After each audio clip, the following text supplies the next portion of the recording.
Oh, I need to open Twitch. Yeah, I think it would be beneficial tonight.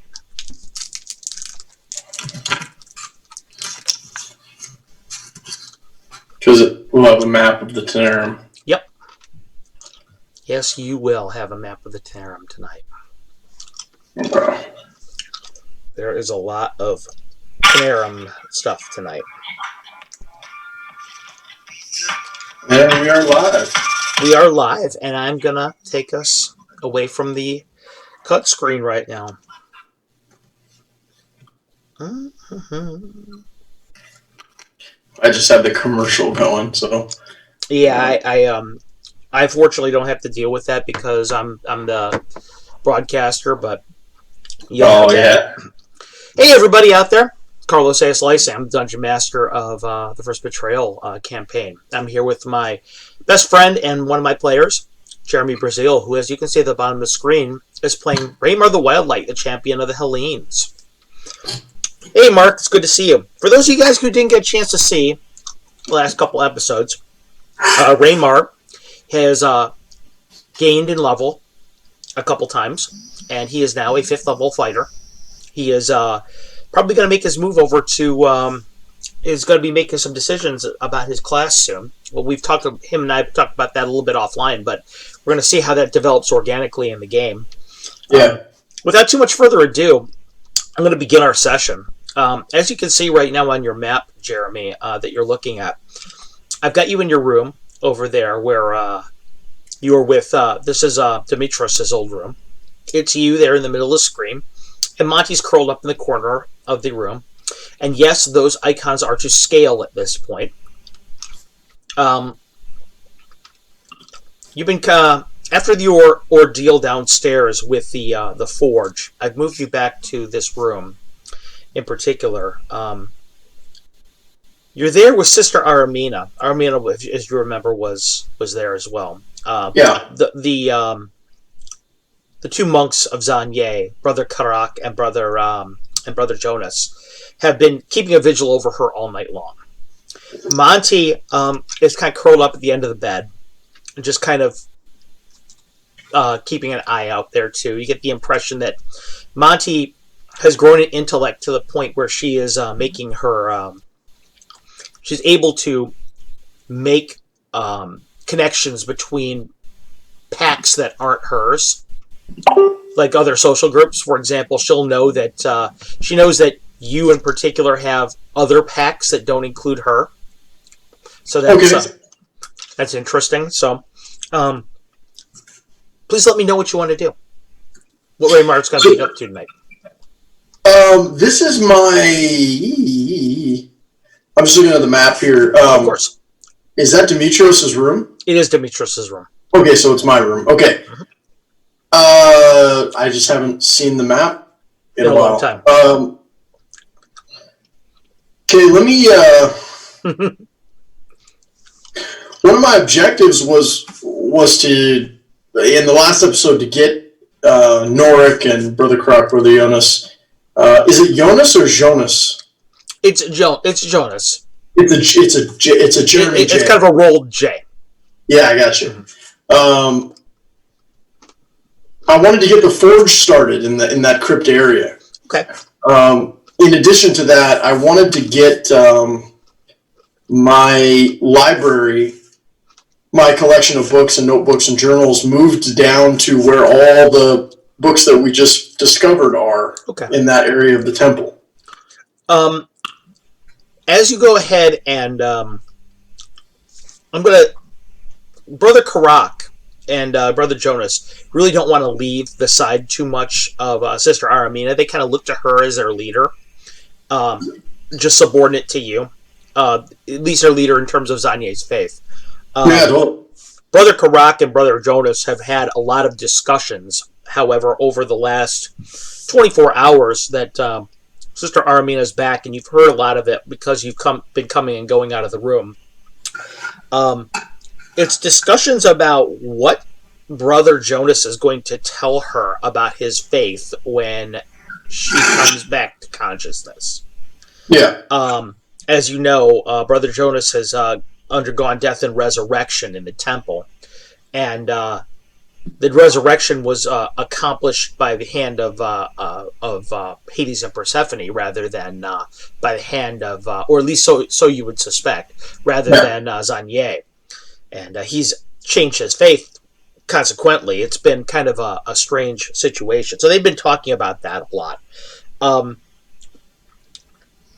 Norik has been back and forth as well, volunteering to help you carry books and things like that.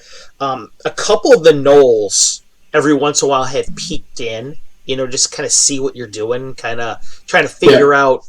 The gnolls, you get the impression, hanging out with them as you have, that they're not,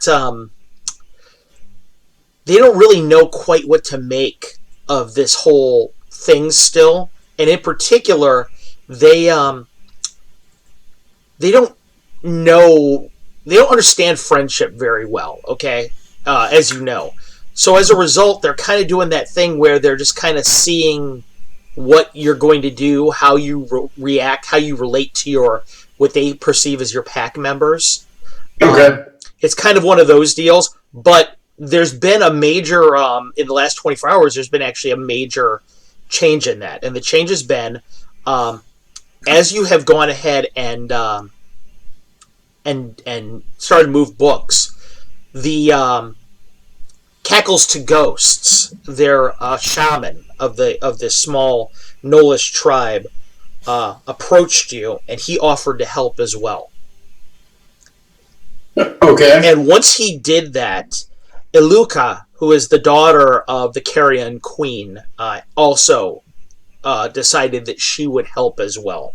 Now you wonder, there's probably a little bit of hey, they're just kind of watching you still and trying to figure out things, but there's also you get the sensation there's some legitimate cooperation involved here, that they're thinking, okay, well, this is how the pack behaves, this is what we'll do.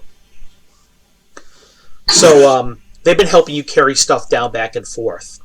A question that I had about, so I was confused. I went back and watched the episode with the fight with the gnolls, the challenge. Okay. And I somehow messed it up. After that episode, I somehow got it flipped that they were a tribe dedicated to Gorlick. Right. But they weren't. They were a tribe dedicated to Yinogu. They are a tribe dedicated to Yinogu. However, everything that has happened is not changed. You get the impression that they know about Yinogu and Gorlick, and they, as a result, it's not like, even though they revere one of them, they haven't forgotten the old ways. Yeah. Okay, because there was, and I had forgotten about this until I went back and checked the episode, but I had said a prayer to Gorlick during the fight. Right. Kind of half serious, right? And then, but the shaman threw away his triple flail. He did. Or his holy symbol. So, what did I glean from that situation? I mean, what was going on there? What you gleaned from that is you continually mentioned Gorlick throughout that entire episode. Okay, and the next one. And the next episode. And you got the impression that gnolls revere strength, okay? They don't really revere, and this is what you're gaining from their culture as you have met them so much. The god doesn't necessarily so much matter to them. But, except in a couple cases. The cases that it has mattered in is the shaman's case. The shaman... in fact, I'm going to roleplay this out a little bit, all right? Yeah. At one point in time, you and the shaman, while you were carrying books, you're going back and forth and you're walking the halls of the Tenerum together. Your torchlight's flickering as you walk. And the shaman, you kind of have mentioned the whole thing about the tribe's relation to the gods, and he's explained to you that no one really cares here about the name of the gods we worship. What they care about is that God can grant us might to kill our enemies. That is what they care about. But In my case, I am the one who heals them and gives them strength before battle with my prayers. This has caused my queen concern, but you should see this. He puts his hand up. He runs his hand over the other and whispers something under his breath, makes this little chittering laugh that actually seems like it's not so loud, but it seems to affect something in the spirit rather than the ears. And when he does that, his hand is surrounded by this dark ball. He kind of looks at you and he says, "Do you see? I can still cast spells." Oh. What do you mean, still cast spells? I have discarded my holy symbol of Inigo. In favor of what? He looks down, and he has this holy symbol that it looks like he's just made by hand in the last 24 to 48 hours out of bone. And it is clearly the holy symbol of Gorlick. So the tribe, because I beat their champion, and I mentioned Gorlick, it kind of looks like Gorlick lent me strength to defeat their champion, who was empowered by Correct. And he's and the shaman seems to think that based on what his feelings are, that Gorlick has blessed them now, and sponsors them even bereft of Inigo's ability. Hey Zytek, thank you so much. So he seems to think that they've lost nothing for their choice. If nothing else, they've gained something. Okay. So that's pretty cool. How far are we in the construction of the forge? The forge is about halfway built. You have spent a lot of time down there working. Yeah. You and Monty together have, she's been sitting there kind of guarding. The ghosts downstairs mill about and just kind of watch you. They're really the librarian doesn't really interact with you so much. He just kind of watches more than anything. And his daughters are just kind of flit around the edge of the room. Just kind of everybody just kind of watches to see what you're doing. You're an unknown quantity to them, and they don't quite know you or understand your goals. Are the girls still friendly with Monty? Are they still able to ride her? Yeah, which it's weird because their substances are not. They come and they go, but it seems like whenever they're with Monty, they can touch Monty more, and you get the impression from cackles to ghosts that he says that a lot of times spirits can interact with things that they the more they care about them, the more that they can come into contact with them. Okay. Like for example, when they're angry. That's why ghosts are. He claims that's why ghosts are insubstantial when they interact with people, is because they're not really concerned about them until they get angry or something like that, and that's when they fight. When they get violent and things like that, that's why they can affect you. Is because all of a sudden that will to care is there. There's emotional content. Right. Exactly. Now with the girls, they just seem like they care about. This wolf, or this warg, But yeah, you're about maybe halfway to 3/4 of the way done with the forge. And I have, as far as a labor force, I've got some of the Knolls and Noric and the Brothers of Zanier. Yeah, and actually, one of the things that's really been helpful too is the Flame Wolves. The Flame Wolves have been willing to heat metals for you and things like that down there, so you can bend them. Yeah. Very easily without having to create like a half forge to create to work the metal. The Knolls have provided a lot of raw material for you. What they do is the Knolls are scavengers. Okay, they're They're hyena people, so they're the consummate scavengers in nature. They have hoarded over their time in the mountains here many broken weapons like swords, axes, things like that either happened during the conquering of the Bone March and have ended up here, or have happened between fights between the humanoids in the mountains, in the Rakers. So they brought to you all these broken weapons and things like that, and to melt down to make this forge. And Cackles to Ghosts and the rest of them are of the opinion that since you're making a forge that is dedicated to the creation of weaponry, that it's appropriate. It's a worthy sacrifice. Mm-hmm. Yeah, these are weapons that have been used and shattered in war, and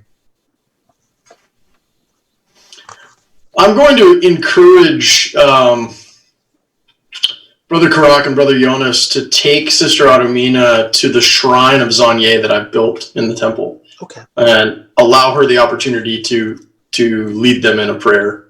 Okay. And I won't be present for that. You want to be present for that? Okay.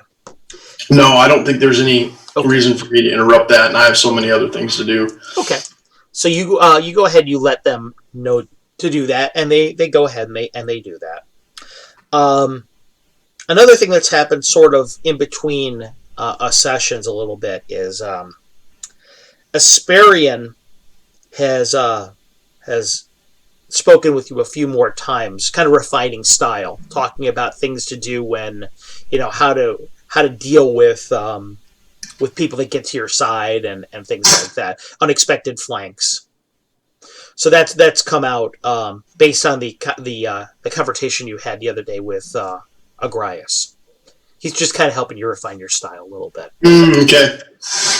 Okay. Are you going to just continue those basic things, or is there anything else you'd like to accomplish?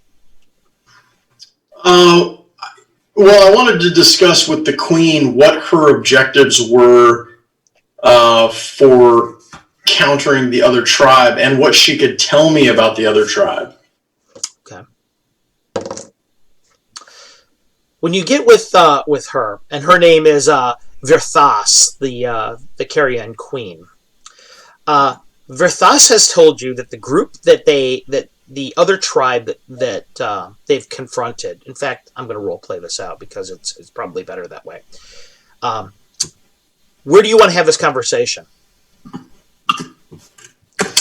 Good question. I think in the Chimera's room. Okay, excellent. Okay, you went ahead and you went to the Chimera's room, and when you did that, you and her and Monty are there. I'm going to move you guys over there just so we can have some continuity here. Give me a second. Anyway, you and Monty and her walk over there, and the three of you are. She's very interested in what you have to say about this tribe, which she says, the tribe that we find ourselves locked in strife with. They call themselves the Pale Circle. They are led by a gnoll called Hagach the White-Handed. You will know him, of course, because she holds up her paw, and she kind of, more just for your edification than anything else, she says that he is blessed by Yinago. His hands, white as snow. They can paralyze at a touch. You see, he is also gifted by the king of the ghouls, who is subordinate to Yinago. He is very dangerous, she says. I do not even know if Hagrak could deal with him. Okay, I'm going to write down everything that she's saying about the culture of this tribe. Okay.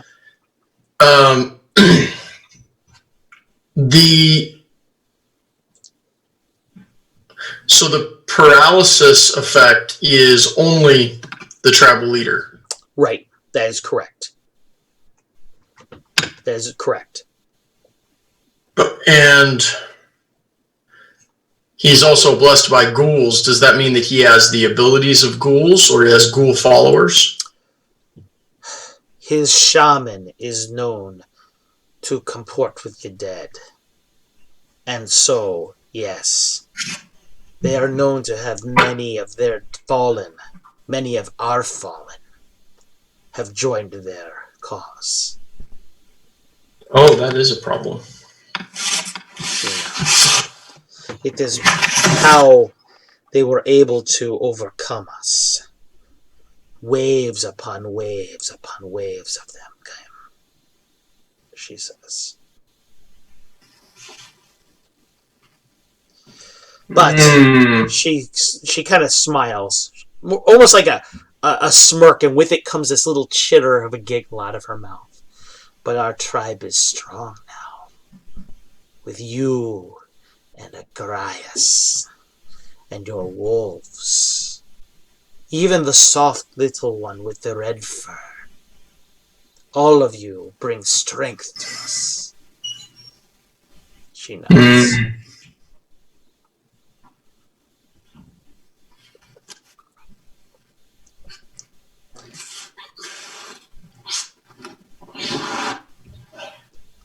So she kind of pauses and she looks at you and she says, "My objectives, you asked.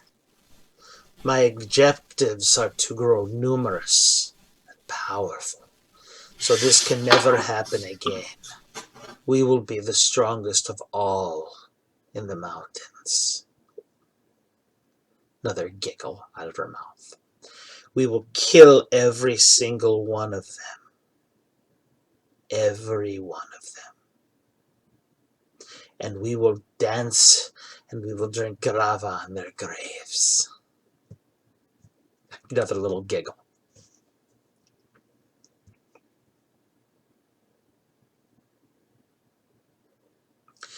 Jay, you there with me? Oh, Jay is actually he just disappeared on me. Okay, well, my player timed out of our chat right now, so give me just one moment, everyone. Having a little bit of technical difficulties on his end, and we're gonna make it happen here.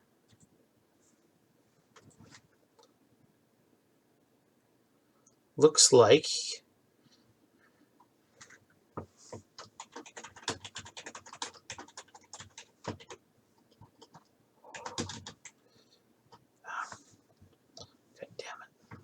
so.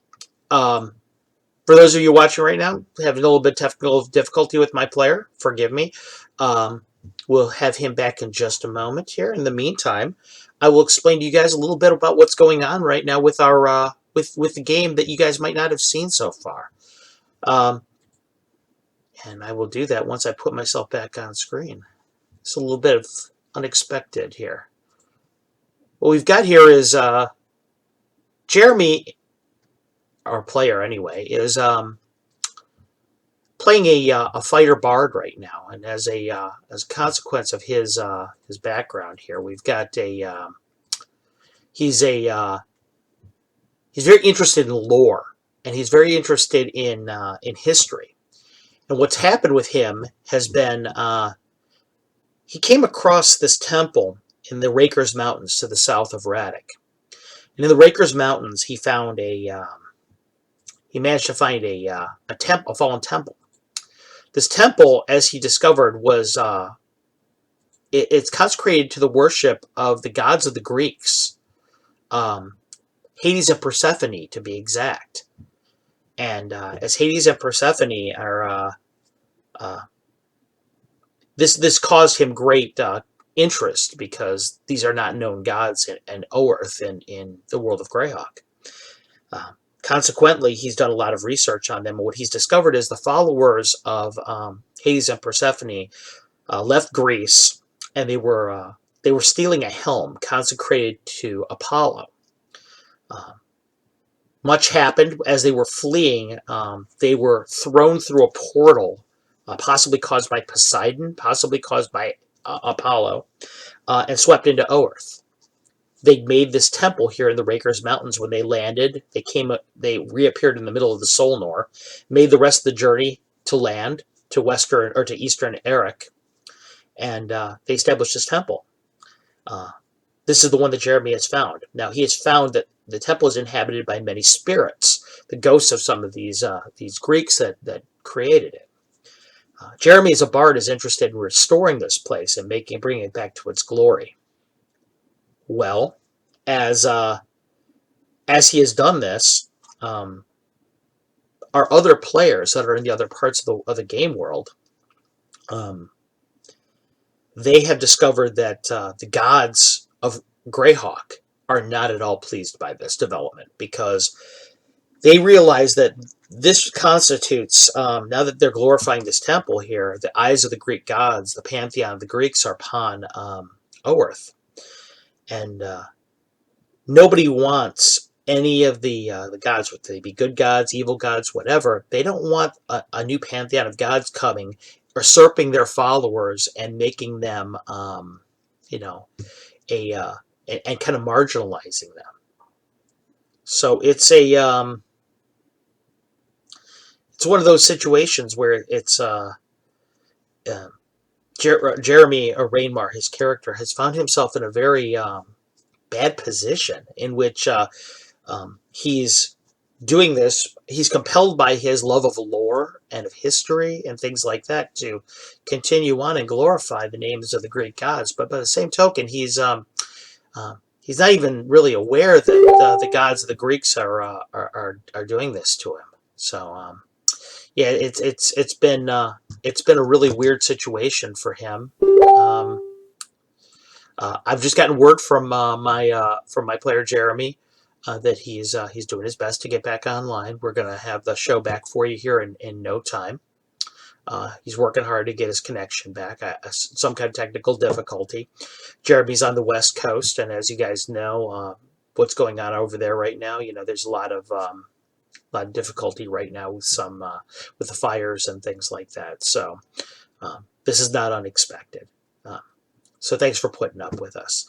I'm watching the Twitch feed right now, and since I've got everybody on here right now, I guess I can go ahead and I can start answering some questions about the game that anybody might have, or about players. If you guys have anything, please go ahead and hit me with it. Oh, okay, yeah, Monty.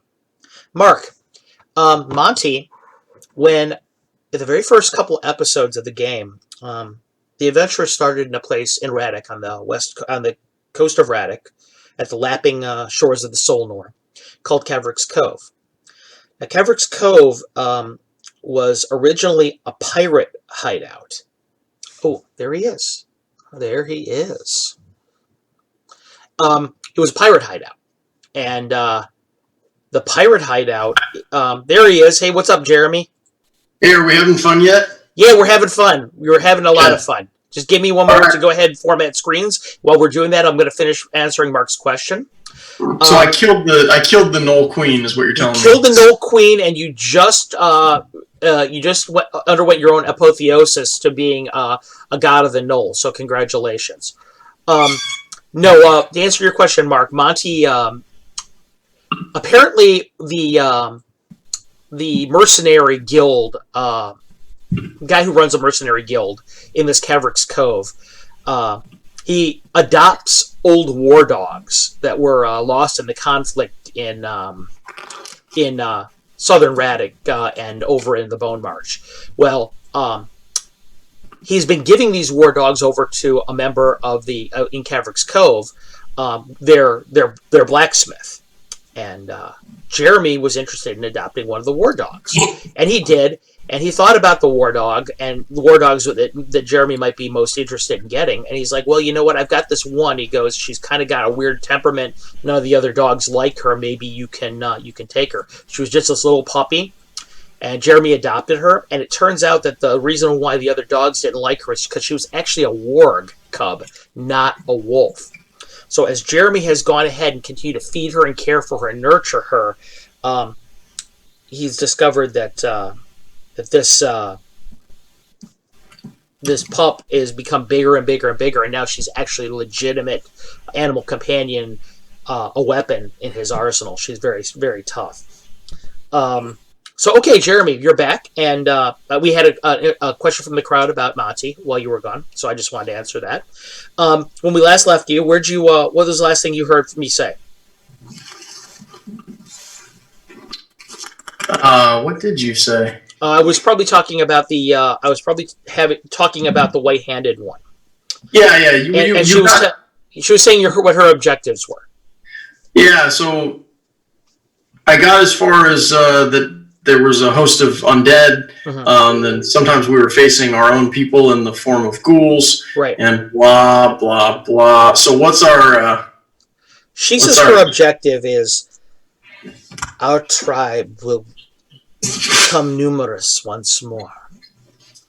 We will rule over these mountains as kings and queens again. We will kill every member of the Pale Circle to a single knoll. We will put the undead to rest, and all will be as it was and as it should be again. Okay. Those are my objectives. Everything else, she shrugs her shoulders.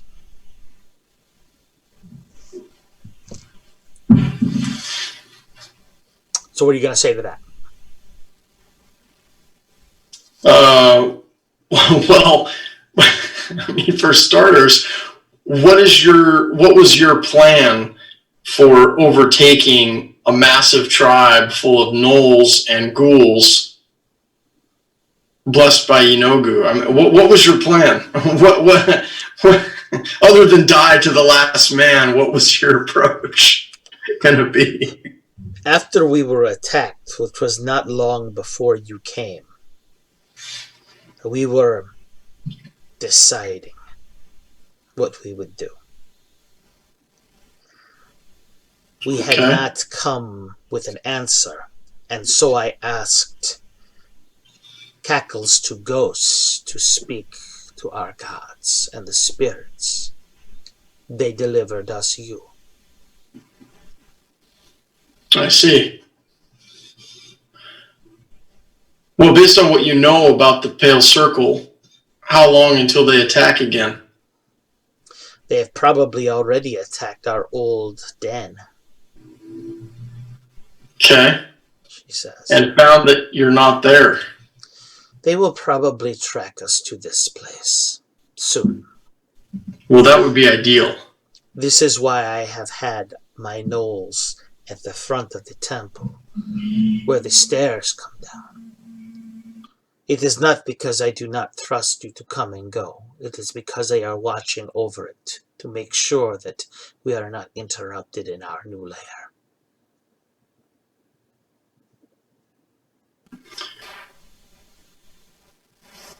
I don't want to seek them out.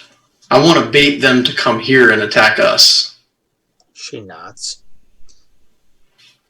It is a good strategy. First things first, I want to do some forging of weapons for the tribe. She nods. I would watch you do this. Is that a question? She nods, yeah.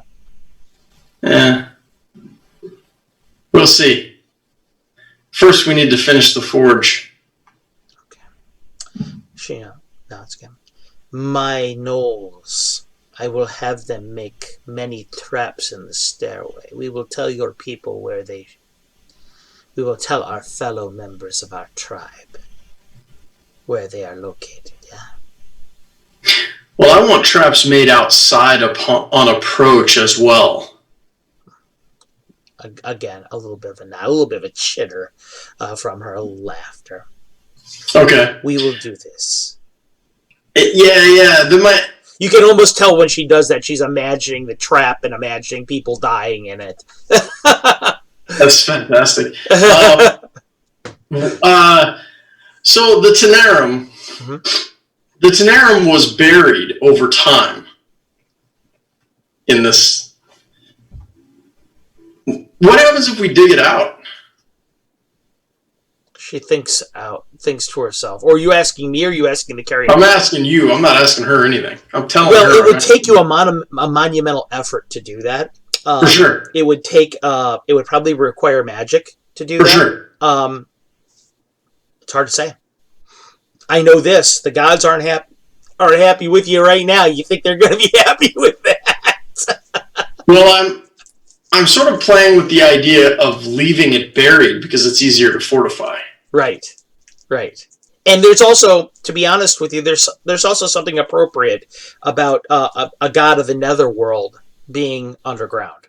Yeah. All of Hades' temples are underground, so. Right, okay. Prepare traps around the temple and prepare them in a manner befitting the death of Knowles. She giggles again a little bit. Oh, there's something else I want to say. Okay, tell me. Come, I want to show you something. She looks back at you. She says, you have added your tribe's strength to mine. And so now we are one. So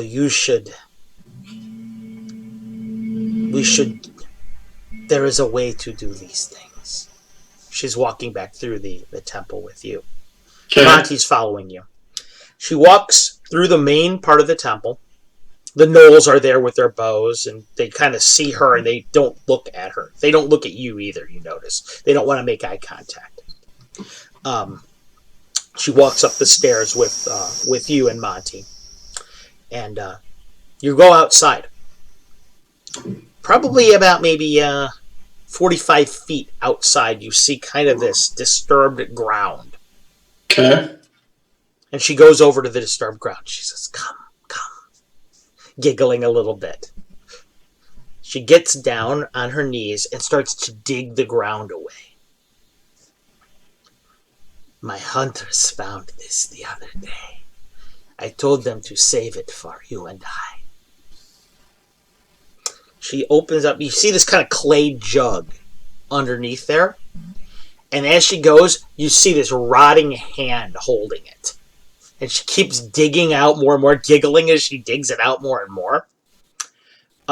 Jeremy, roll me a 20. Okay. Please. 6. You are aware of the fact, or at least you're becoming more and more aware of the fact, as you're seeing this, it's occurring to you. Gnolls often like to bury their food and let it rot a little bit before they eat it. Okay. And you're pretty sure you know what this is about now. She pulls out the jug, and she puts it down around the tip of the jug. There's all kinds of blood, dried blood around it. She's giggling a bit. She goes, Grava. Puts it down.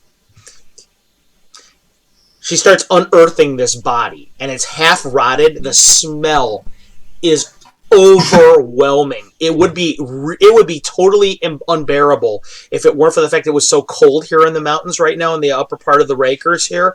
So the body's a little bit frozen, but the rot of it is still advanced enough that it's tough to take.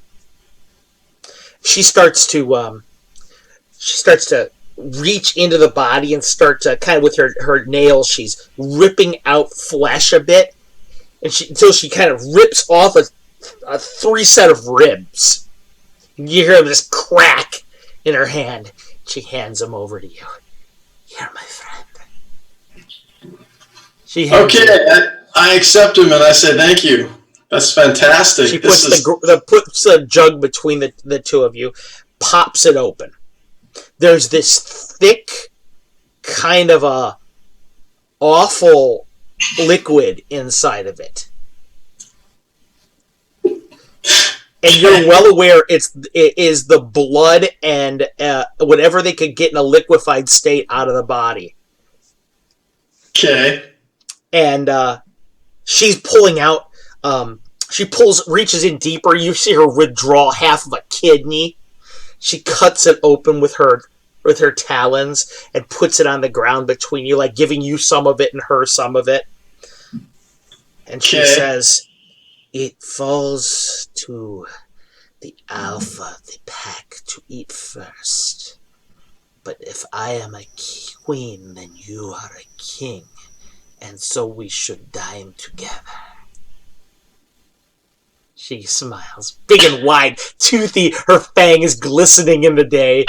She looks so happy about this. Like this is a big deal that she's really thrown this together, went all out, pulled out all the stops. This is the Nolish idea of a romantic candlelight dinner. Yeah. I totally get that. Yeah, I'm kind of into it, actually. So, well, you probably knew I would be. Yeah, so my only question would be, do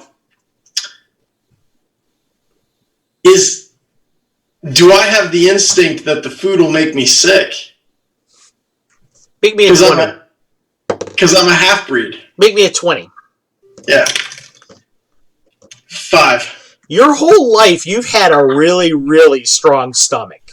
And you've always kind of attributed that to your heritage. This is pretty extreme, okay? You've never done anything quite like this before. But you don't think it's going to land you in bed for days. It may give you the runs. It may screw you up a little bit like that, you think, but if you can keep it down, you think you'll be okay. It's the whole objective of keeping it down, though. The next question is, do I have any taste for Knoll cuisine? Knoll cuisine, as it is meat, raw meat, and the bloodier and the rodder, the better. Now you realize why she calls herself the Carrion Queen, or they call her the Carrion Queen. Yeah. And she's you're looking at the food and you're assessing it, trying to make these decisions. She's looking at you, kind of like waiting for you to eat with her. Yeah. I'll do a little bit of the kidney, actually. I'm kind of down with the kidney. Okay. Make me a roll. A saving throw, please. 20-sider. 17. Okay. You reach down. You take this bloody, half-frozen slice of kidney that she's opened up with her fang, or with her talon, and you start to eat it. Mercifully, the frozen quality of it has made it a little bit brittle. Okay, so it's not like eating a piece of uncooked liver or anything like that. It's a little bit, the texture of it makes it easier to put down, and when she sees you eat it, it's almost like her eyes seem to light up with this hellish delight. Like, she's super excited that you've done this. Okay. And she goes ahead and she eats at the same time with you, and she starts eating of the kidney. You can see as she bites into it with her fang, a little bit of a frozen maggot was in there. She's eating of it. And she looks very... she's very happy. Her muzzle's starting to turn a little bit bloody. Because the way she eats is like a rabid dog would. I mean, she just kind of tears at it and slices it with her teeth. Right. You're a little bit more of a delicate eater, being that you have some human compunctions left in you. Unless you want to go just whole hog with her. No, but so there's kind of this theory in D&D that well, I mean, at least that I've read. I mean, you can tell me that if you have a half-elf, humans think the half-elf looks like an elf, and elves think the half-elf looks like a human. Right. So to her, I must look like an elf. A little bit, yeah. Yeah, she sees the elvish in you far more than the gnoll. Yeah, okay. And as she's eating it and tearing at it, very, very pleased with herself, she goes ahead and she quaffs a bit of this grava.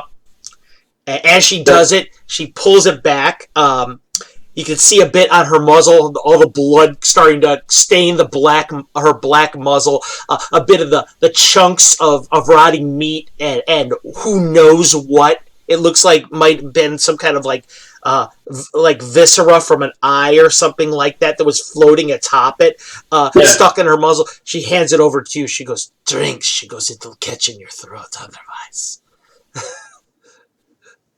Oh, yeah, I'll take a swig of that shit. But here's my other question: what manner of creature are we eating? It is a human. It's a dead human. Oh, okay, cool. It's a dead human. I'm not related to those people. No, as a matter of fact, Necromagus. This is a great section right here. Raymar, please roll me another 20 for this Grava. Yeah, that's a 2. Oh boy. Oh, this stuff is really hard to keep down. You get it in there, and it's one of those deals like, when you drink something that you know is about ready to make you throw up, and you have to fight it. You have to fight it real hard. You're like thinking about anything else. You're trying to make your stomach go light. You're kind of like, oh boy. But it was fine until you think you got a piece of eyelid in there with it, and it just kind of slipped down in there, and it was just the feeling of the hair and the eyelash and everything was too much. Okay. You manage to keep it down, and when you do keep it down, she tosses her head back and starts laughing maniacally. And she laughs and she says, do you hear that, white-handed? We are one tribe. We are numerous and we are strong. And soon it will be of your blood that we drink and your body that we feast. I like this girl. I mean, I'm obviously going to have to bed her eventually. Okay, so... She's giggling and just laughing, like, insanely. She looks back down at you and she puts her hand on your shoulder. And she goes, I doubted, but I doubt no more. You have the blood of our folk in your veins. Well, that's new information to me, by the way. But look, go ahead and feed the kids. You know, I'm gonna have to go do anything other than this. She looks back and she goes, I know you are small, but you are still not hungry. There's much more. There is much more. Oh, but I ate earlier. The Flame Wolves brought me back some stuff from the hunt, and you know, I will save you some heart and some brain. Heart is my favorite. I don't do brain really, but heart I'm all about, you know. She nods. I will save you some heart and some good grava. Okay, nice. Perhaps I can milk some more of the grava from the heart as it thaws. That would be ideal, I think. Yeah, because I don't like my blood mixed with bile. You know, I like it pure. She says. She nods and she goes, it is hard sometimes when you have a fresh kill and the bloodlust overcomes you. You just take what you can, you know? I know. It's the same damn problem I have every time. I mean, I will bring you some when I am finished preparing. Okay. I appreciate that. Thanks a lot. Okay. You turn around? Leave? Yeah, I want to... When you turn around and you leave, at the mouth of the cave, or the mouth of the temple, standing there staring at you, is Calissa and Trotty with her mouth hanging wide open. Okay. She looks absolutely terrified when she sees you. And you realize it's because in your beard and in your stubble and at the front of your armor is just this mess of rotted blood and flesh.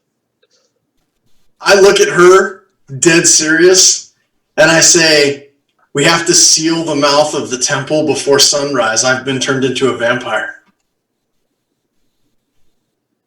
She blinks like 4 or 5 times, like, does not even know what to say. I'll tell the others. Okay. Right. Did she fail a charisma check again? She did.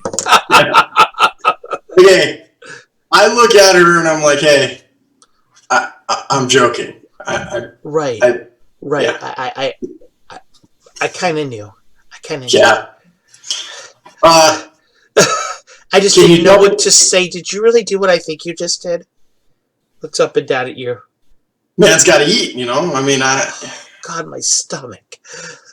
She says. I was wondering if you could tell me any more about this helm. Oh, the helmet. All of a sudden, she seems totally fine. Okay. Like, as soon as she gets on track with something... She needs a distraction. Yeah, everything else is okay. Yeah, the helmet. She says, well, the helmet is sentient, clearly. I mean, you know that, right? I would say that's evident, yeah. Right, I mean, okay. I didn't know if it's been whispering to you or not. I just... There's an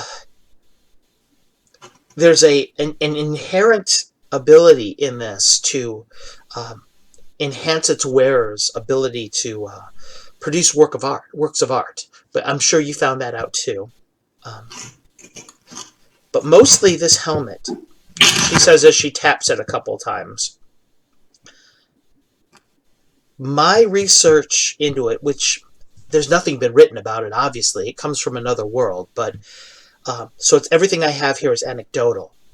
But as I've experimented with it, what I've discovered is the voices that you're hearing when you wear it are not Apollo himself.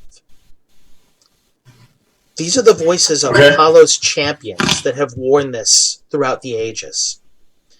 Those who have died when you wear this, if you die while you wear this, I believe that your soul actually does not pass on to the afterlife. It actually inhabits the helmet, and it informs future wearers. Now, that may seem very strange that he would have this happen with his most trusted worshippers, but not when you consider who he considered his enemies. I believe that what Apollo was trying to do was trying to ensure that those who he trusted most and gave the greatest bits of his lore to never went to Hades' realm. So it's a little pocket. He was afraid. Kind of a pocket dimension. She nods. In a sense, yes.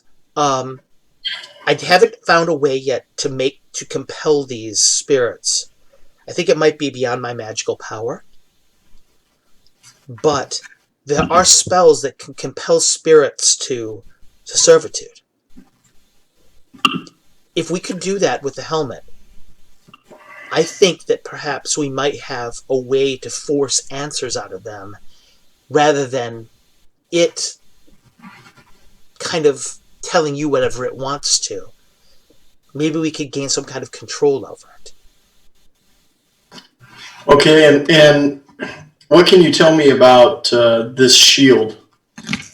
Shield. She holds it up. Well, she says, mostly everything I know about this shield, she says, I had learned from Asperian. The shield, she says, is... My understanding is it was held by many, many Greek heroes throughout time. It was enchanted by Apollo, obviously. But evidently what it was meant to do was... It was meant to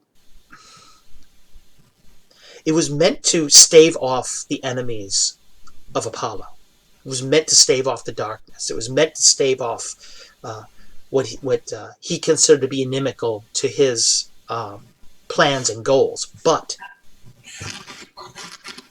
there's a ritual that can be performed by priests, powerful priests, and I believe your Demetrius was one of them.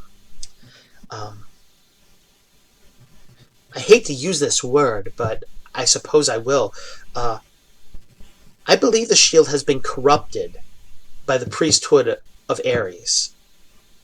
I believe that its abilities now have been moved slightly to instead of being a ward against the dead, a ward against the enemies of Hades. It actually serves to to protect them and perhaps even compel servitude out of spirits. I don't know. I should say out of the dead, not necessarily the spirits.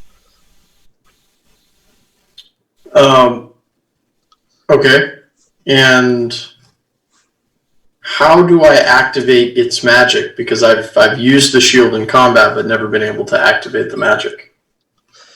I would say the best way to do that would be to engage in a ritual. Perhaps, do we have here any priests of Hades? Well, no. The closest thing we have is Norik, who is a priest of Ares. It might work. Hades, Ares, according to Asperian, Ares wasn't exactly on good terms with Apollo either. Right. My next question is, what about this spear? Oh, I know more about the spear than anything. She Okay. says, this spear, I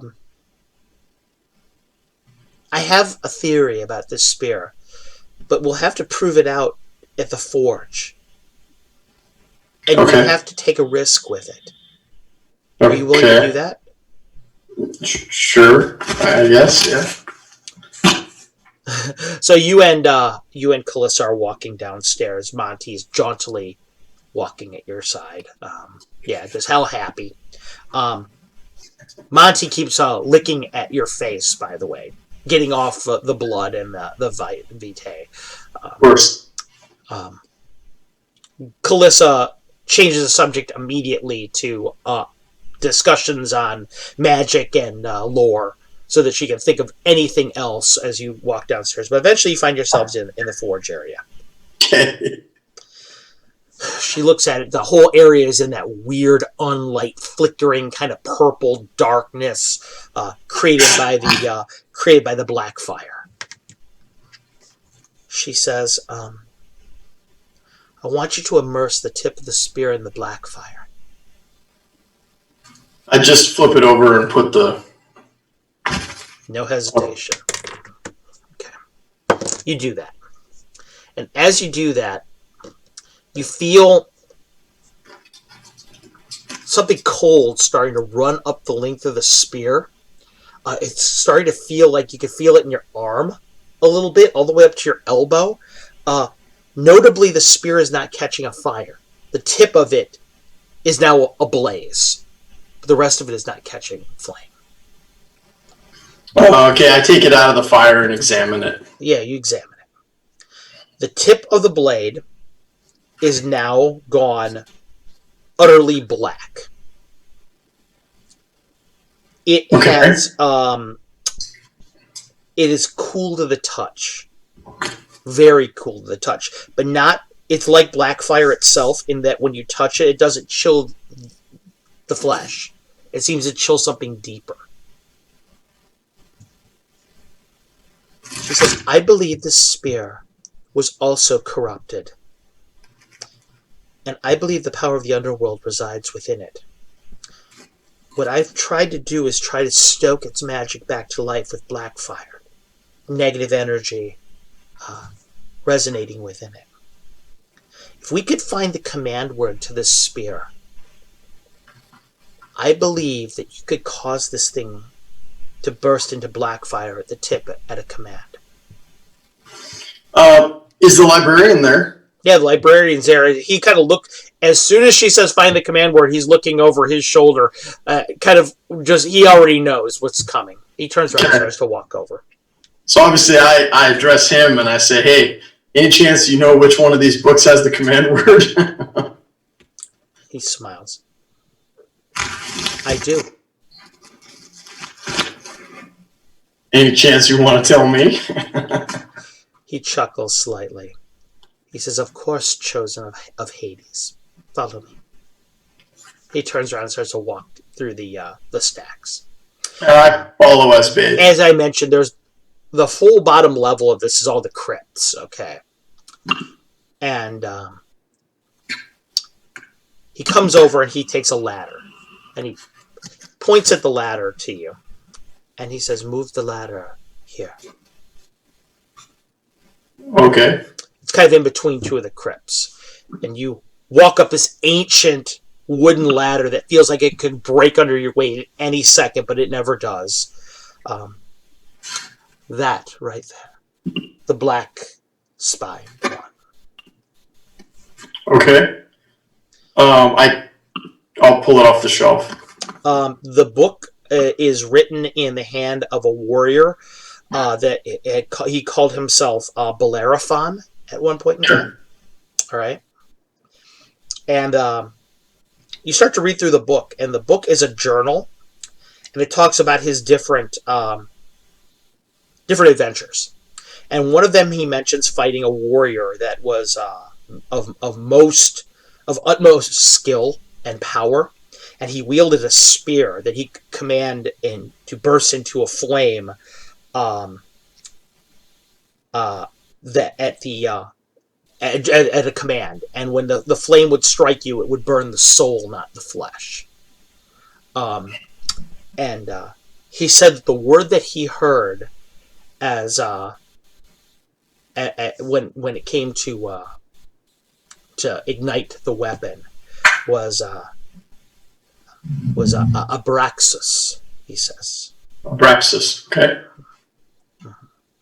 And so you just kind of hold that and read that passage. He says, I believe that that's the tome at which you seek. How big is this book? It's probably maybe an inch thick. It's really not as thick as most of the other ones. It's dusty, and like I said, it feels like it could collapse at a touch. I want to. The story of Bellerophon is a cool fable. It is a very cool fable, and this is written all from his perspective. Yeah, it's very cool. The ending maybe not so cool. Yeah, but still though, I want to make an effort to duplicate this book in Elvish, Gnollish, Gnomish, like that. So you're going to take the book from the library then? Well, no, because I get the feeling that something is holding these books together. Okay. So you're going to commit it to copy it at one of the desks that's there in the library. Yeah, I'll work in there. It doesn't have to be now, but you know, the librarian Nikos just kind of watches you do it. He has nothing to say as you do that. He just watches. You go ahead and you copy it. And as you're getting ready. You're reading and everything. Calissa kind of looks at you like, well, what does it say? Oh, that's right. Well, it's a story about a guy with a spear with a command word, and I say that, and I've got the spear in my hand, and I say, it's a story about a guy with a spear, and he says this command word, Abraxas. And when you say that, it seems as if the whole world around you grows a little quieter. You hear on the ground next to you 3 steady pounds on the ground. Okay. Doesn't look like Calissa can hear that, but you hear it. Okay. And as you say that, the end of the spear erupts into this black flame, licking brand of black flame in the air. If I examine the weapon... Calissa whistles as she sees it. Is the flames identical to that of the would-be forge? Yeah. Okay. Mm-hmm. And how do I dispel the flame? Does it say anything about it in the book? I don't know. Hold this. I'm not touching that thing, Calissa says. I'll flip through the book. I want to copy the book in the known languages I guess a part of my goal is to get these fables spread out across Earth. Right. Oh boy! And in order to do that, they need to be, like for example, this needs to be an Elvish fable, right? In order for people to get in, or it needs to be a Dwarvish fable. So you're going to slightly change it yourself so it fits the cultures of these different folk. Yeah, for sure. Okay. For sure. For example, instead of maybe he got a Pegasus, the Dwarvish fable underground is Bellerophon rode a Behir or something like that, right. Or a Displacer or something. Exactly. Right, okay. So you go ahead and you're doing that. You're reading the book, and it does not say anything about what to do to make it go away. But Calissa tells you, in most cases, repeating the command word. Abraxas. And it disappears right away. Yeah, okay. So in downtime, I'll duplicate this poem. And hey, thanks, Wiley. Jeremy, one other thing about your experience with this down in the basement of the area. You're aware that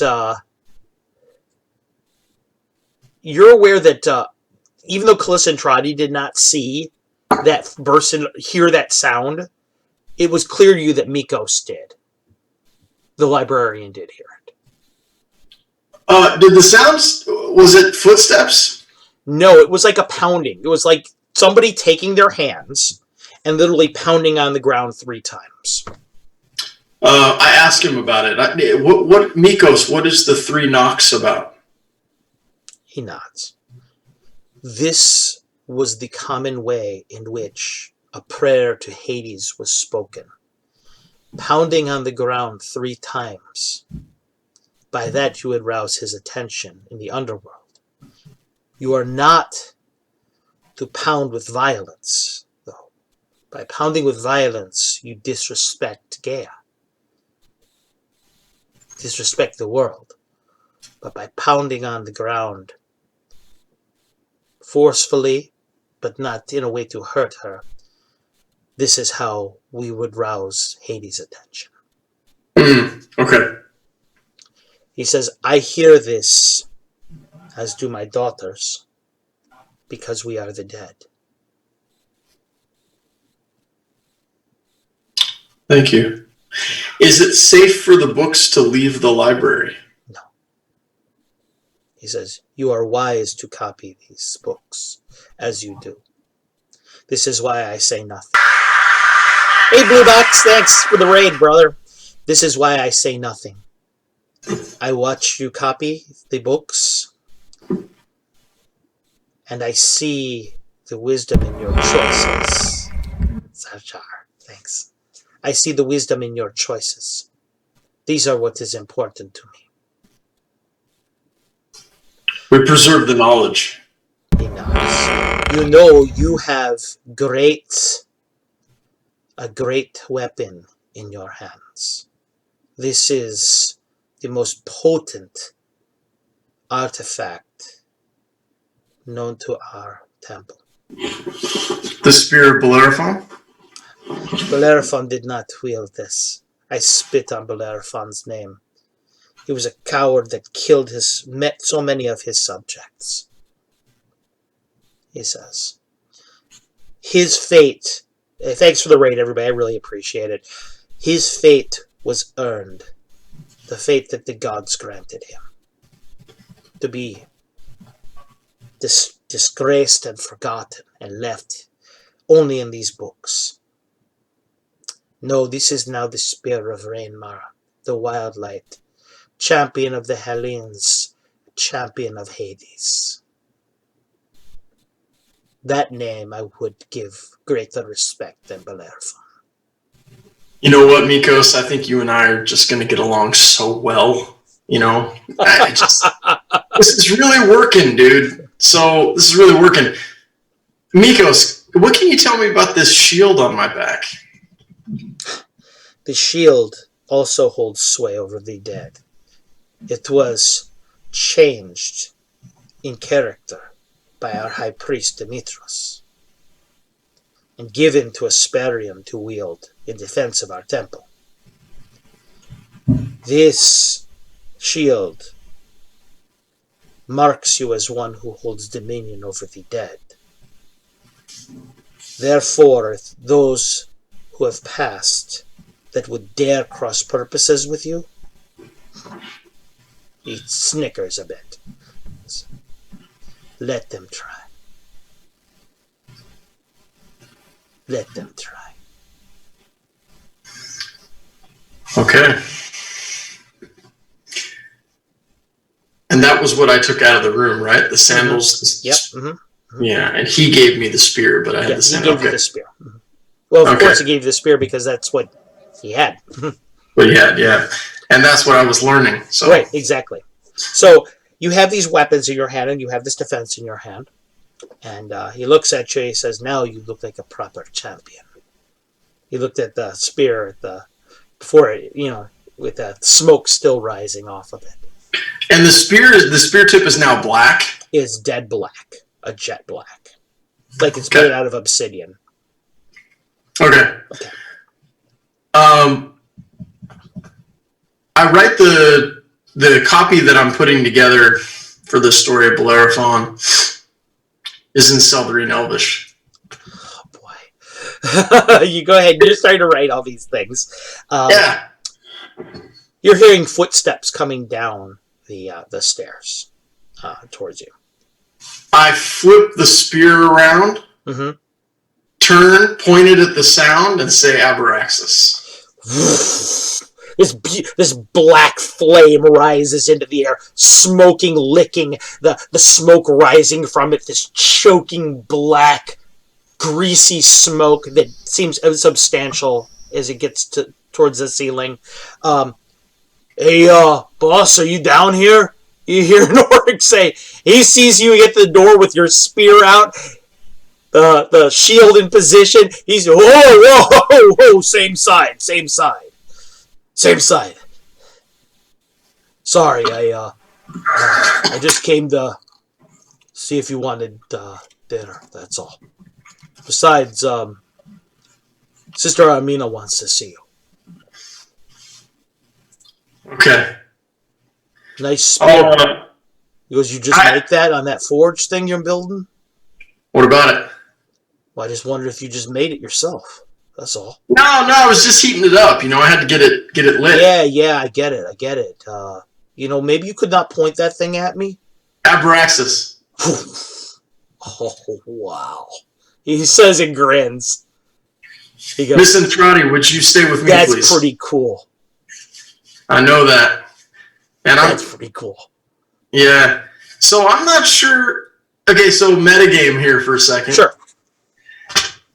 Based on what you said, I'm not sure it makes sense to do any kind of ritual on the shield because it's currently doing what it's supposed to do for Hades. Right, it is. Yeah, so it's corrupted, but to my advantage. Exactly. It's a cursed shield, technically, but... Right. It's like one of those things. I remember I was at a game, and my DM had a lich that had a Scarab of Death, okay? Now, a Scarab of Death, technically, is whenever it touches living material, it burrows into your flesh and goes to your heart, right? But he's not alive. So what he would do is wear it as a cloison pin, and he'd walk over to people when you're getting ready to torment them and just put it on them and just smile and watch as the horrible thing killed them. It's one of those kind of deals where you can use a curse item sometimes to your benefit. Yeah. I don't think I want to change that, but I do want to go check on, the true love of my life. Okay. Would this be the Knoll? Yes, the Carry-On Queen. Yeah, for sure. Right. Which, by the way, as you're walking upstairs with Norik tells you, hey, by the way, I just want to let you know the Knolls are they're pretty active right now outside. They're doing something. I watched a bunch of them go outside. Bunch of gear. Looks like they're getting ready to do something. Well, they should be. What are the Flame Wolves doing? Last I checked, most of them were in their lairs. I think I saw one of them walking around, though. How far are we from that litter being born? He thinks, Norik thinks about it. He goes, well, I really can't tell you. I can, Calissa says, I've been feeding them a lot lately, and I'm kind of on good terms with the mother. She thinks it's going to be soon. Maybe like this week sometime. Okay. Okay, I make my way to Sister Automina. Okay. Norik, you stay with me too. Yeah, I got it. He's walking with you, and you're wandering your way back up the stairs. Calissa's kind of walking with you because she has no other reason to be downstairs. The three of you walk upstairs, and you find in that area, because it's right over by where the the stairs come up in the dungeon area. That alcove that you had painted, she's sitting there, cross-legged in a meditative stance. Awesome. Norik looks over you, elbows you a couple times. He goes, hey, ask her how she got healed. Ask her. Go ahead, ask her. Settle down. No, ask her, really. I want you to ask her. I'm going to ask her, but I want you to settle down, okay? Just take a breath. Sister. I can hear you, she says as you walk over. She looks up and smiles. Right? What's that? Is everything all right? Everything is better than it's been in a very, very long time. 22 years, to be exact. You look better. And she looks better based on... Yeah, okay, good. I owe a debt of gratitude to Agrias, but I do not sense his shadow nearby. Where is he? He went back to the Citadel of Shadows. I see. He has work to do. As I'm told, she sits up. Do we? Yeah. She looks at you. She says, I've prepared myself. I am ready to serve in whatever way need be. You can start by renewing Jonas's faith in Zanye. She shakes her head a bit. She says, yes, that is disturbing, to say the least. But this is more delicate than you might think at first blush. Whereas Brother Jonas has lost his faith in my God. She looks around. We are not in the temple of my God. We are in the temple to the gods. She nods and sighs. She says, I will do what I can. But changing a man's heart is not so easy as changing their mind.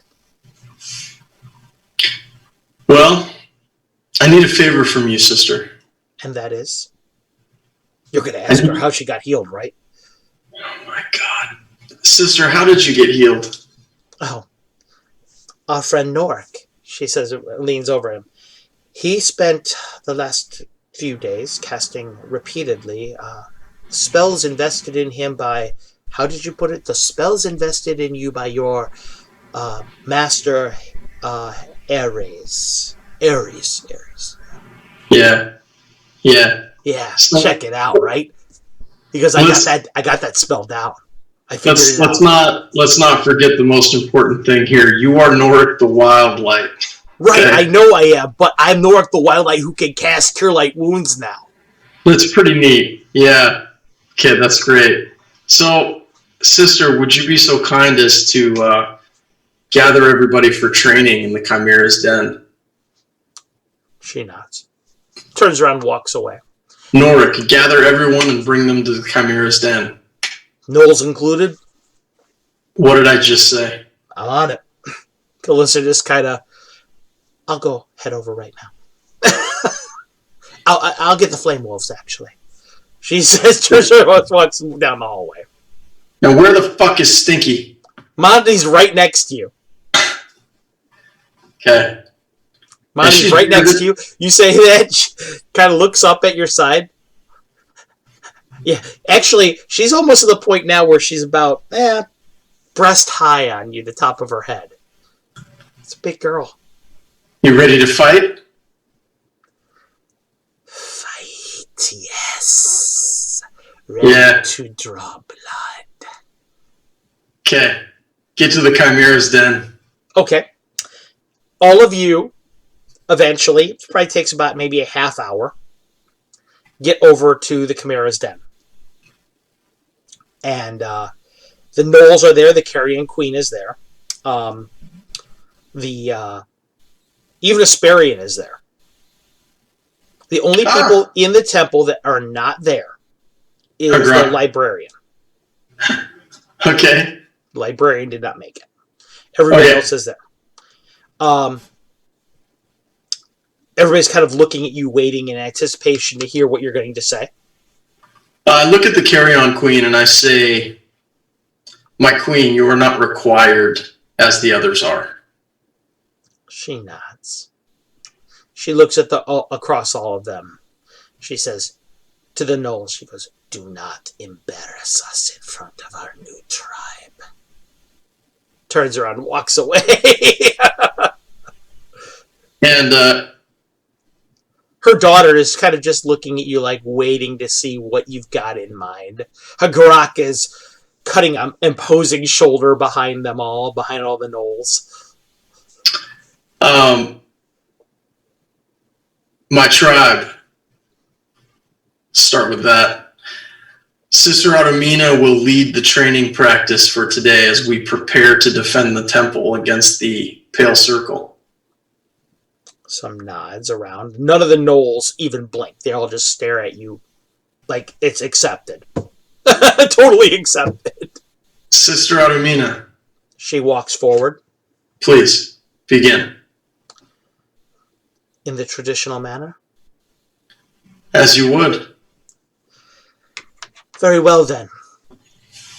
Let us begin, fellow tribe mates. And so, are you also going to train with them? No. Okay. Are you going to stay there and assess what happens? I just want to see how she's going to start this. Well, the thing that she does is she has Brother Jonas and Brother Karak come with her. And she says to Brother Karak, "Brother Karak, you and I will tend directly to the gnolls. You know how your body works. You know the differences that we must make in order to translate our style to their bodies." He nods. "I will oversee, and I will teach technique." He nods. "You, Brother Jonas, will teach the humans, the elves, the rest of the way. Brother, you remember your technique, yes, Brother Jonas?" "I do." "Good." See, that's going to work. That's got the potential to work. All right. Anyway, I got it. So you begin to. They begin to start the teaching. The gnolls. Let's just say, gnolls are a weird race, okay? Because if you look in the monster manual, gnolls are listed as chaotic evil. Now, hyenas and pack-based animals are generally lawful by demeanor.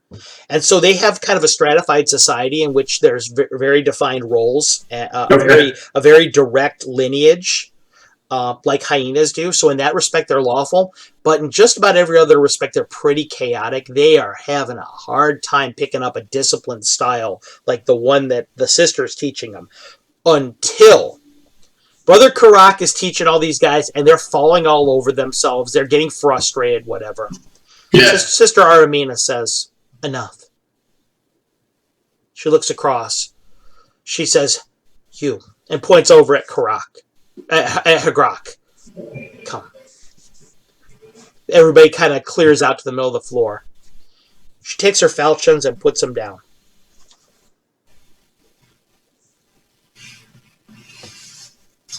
"Take me."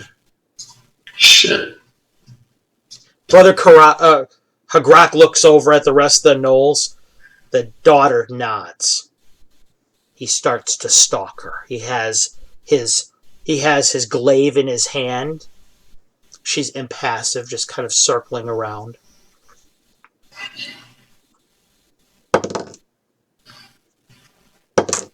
Oh, nice. Okay. Hagrok comes at her with the glaive, and she just kind of slides to the side. Takes her hand and puts over. She says, footwork, balance. He turns back around, slashes over her head. She's not even looking. She ducks over and kind of cuts over. Awareness, balance. He comes over again, slashes straight down, hits the ground. She just kind of adroitly jumps over, lands again.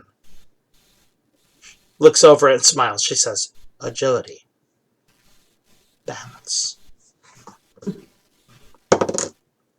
He comes leaning over, and she palm heals him right square in the chest. His whole momentum hits her hand. He's about 350 pounds of knoll that she stops dead in his tracks running there, and actually maybe puts back about 6 inches. Lands on the ground, skitters back once, hits the ground, glaive on the ground. He's looking at her like, and you can see on his chest the fur is displaced around where her hand hit. She looks at them. Could any of you have done that? Honestly? She looks at them all. I thought not. This is the technique that you will learn. All of you will be able to do that when I'm done with you. Now, begin again in balance. They begin to start working with her now. Now they're actually paying attention. She got their attention. Yeah, totally. She got my attention. That was crazy. She got their attention, and the other, you hear the other 2 brothers whisper to each other. She still moves like she always did. Mm-hmm. She's faster, if anything. Jonas says, leaning over to her. It's like she didn't spend that 22 years doing nothing. Totally. So, the Knolls are practicing. Your people are practicing. Even Calissa Andrade's trying her best. She's hopeless when it comes to this kind of stuff. Totally. But she's trying her best. If nothing else, and she even says something to that effect. Brother Jonas comes over to her. He says, you're having a hard time picking this up, aren't you? He goes, yeah. She's like, yeah, but it's important I'm here. The others see me trying at least. You know, they'll know it's important. Yeah. So. Now, with that said, I did provide Calissa Andrade already with my journal that would have contained my notes on right. Yeah, and she's familiar with Zanye's worship, being that she is her major study focus of study is in Sul history and culture. Because she has learned so much about the Sul, she's had to learn about the Baklunish as well. Totally. So yeah, her Baklunish history is pretty good. So she's doing her best. She's just not a very physical person, and she drops weapons a lot, and she kind of falls over herself a lot. But and you could tell it's a little bit frustrating to her, maybe, but she kind of just goes with it. Meanwhile, a couple of the Knolls are serious business about this. In particular, the Queen's daughter is serious friggin' business. When Aramina teaches her, you're watching for one point in time, and she's teaching her about footwork, right? She's teaching her about everything starts at the feet, below the waist. Everything starts there. You know, a good core, good, balance, everything. That's the key to being a good fighter. So she's teaching her stances, things like that, how to stand, the difference in how you can withstand a different strike, how your stance is. And the first time she does it, she looks at her, and Sister Aramina is like, good. She looks at her and kind of cocks her eyes. She goes, perfect. No, but good. Again. Nods. And she goes over it, and over it, and over it, and over it. And she commands, actually, some of the other Knolls.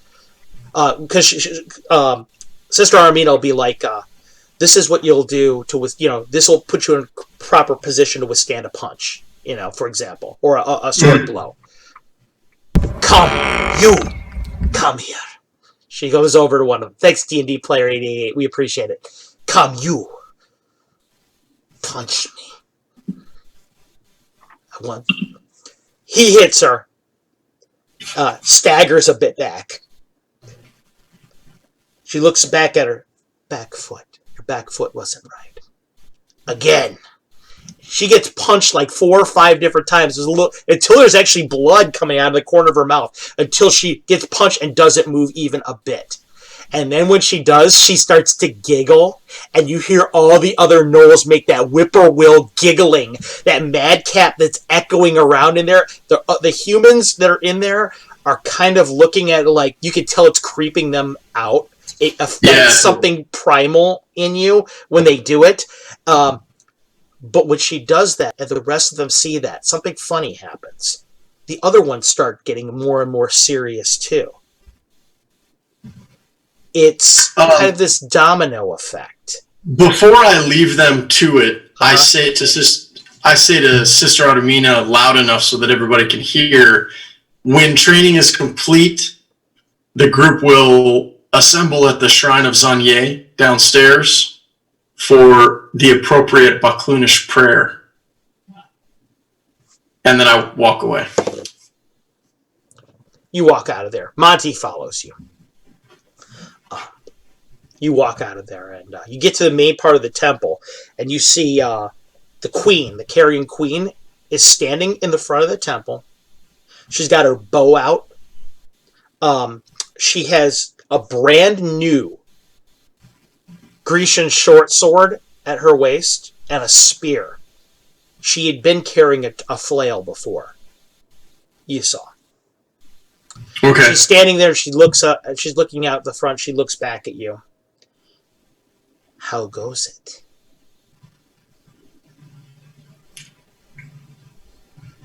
Not perfect. My daughter will not stand for this. I've noticed. She's getting there. She is much, much like me. Have you come to join me and to guard the temple while the others work? No, I realize something about her. Something about Gnollish culture that wasn't evident to you. No job is necessarily beneath her, the queen. Yeah. She realized that the temple was compromised defensively because they are all training. So she was like, You know what? Here I am. Which is different than human culture. Very different. Totally. No, I have some business to attend to deeper in the temple. And I don't explain because I don't feel like I need to. So I just... And she doesn't seem to look like she needs it. Yeah. Yeah, you walk away from her. She accepts it. Now, that's another thing about hierarchy within the pack. That wouldn't have worked for Calissa and Trotty. Right. Calissa and Trotty, she would have asked her what she was doing and said, no, you've got something more important to do that I'm telling you you're going to do. She looks at you more on the hierarchy rung as giving you a lot more latitude than that. Right. So my question is this. I've never seen the complete map of the Tenerum, and I want to know if there's an area that I've missed. Well, let's give you a complete map of the Tenerum.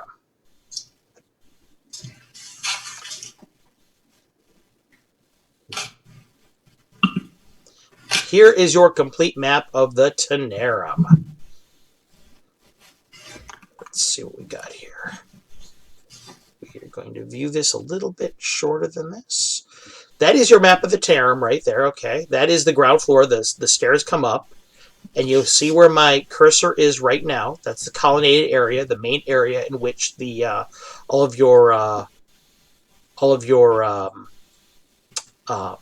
first came in there and had that fight.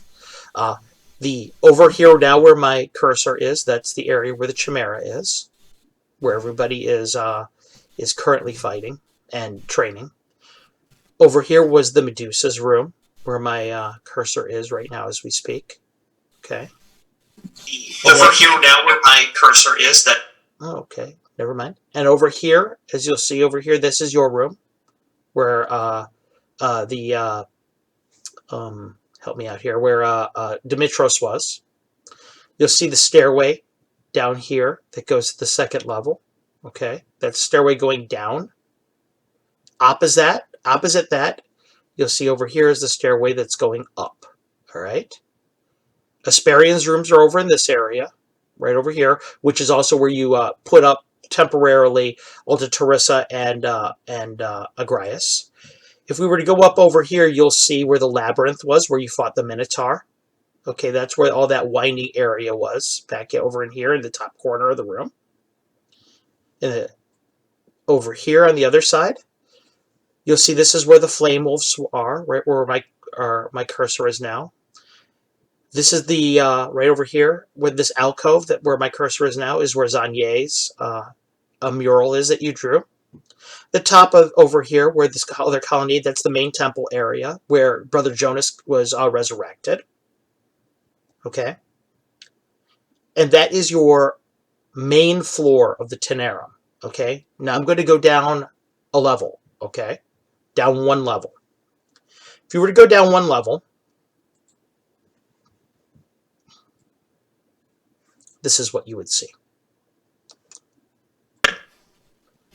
Okay, the level begins down here, okay, where my cursor is right now.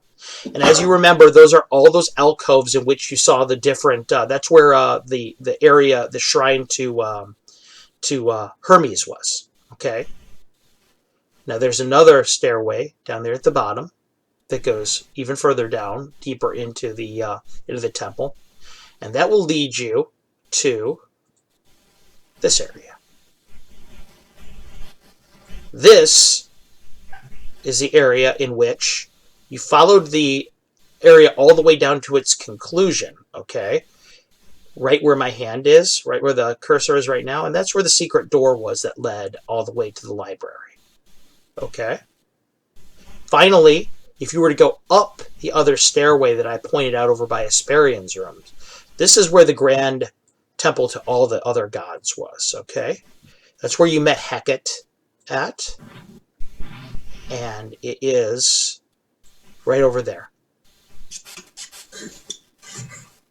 So that is the entire whole of the Tenerum in a nutshell. Okay.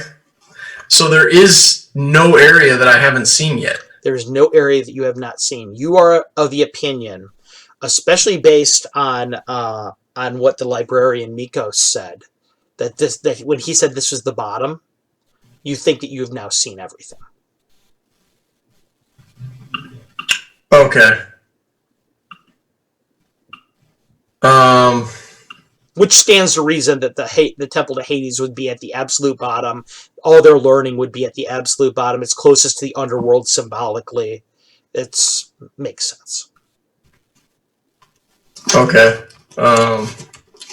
And I will go ahead and I will send those maps, now that you know that, all this stuff, I will send them to you to peruse at your leisure. Offline. Oh, yeah, that'd be awesome. Yeah, thank you. I will do that. That simplifies my life a little bit. Yeah, there is the main, that's the main view of the temple. Again. And so, at this point, where did you say you would like to go? Well, I wasn't going anywhere. I was just trying to see if there was anything I hadn't. Oh, no. Now you've seen what you feel to be the whole of the temple. You feel pretty comfortable about this is it.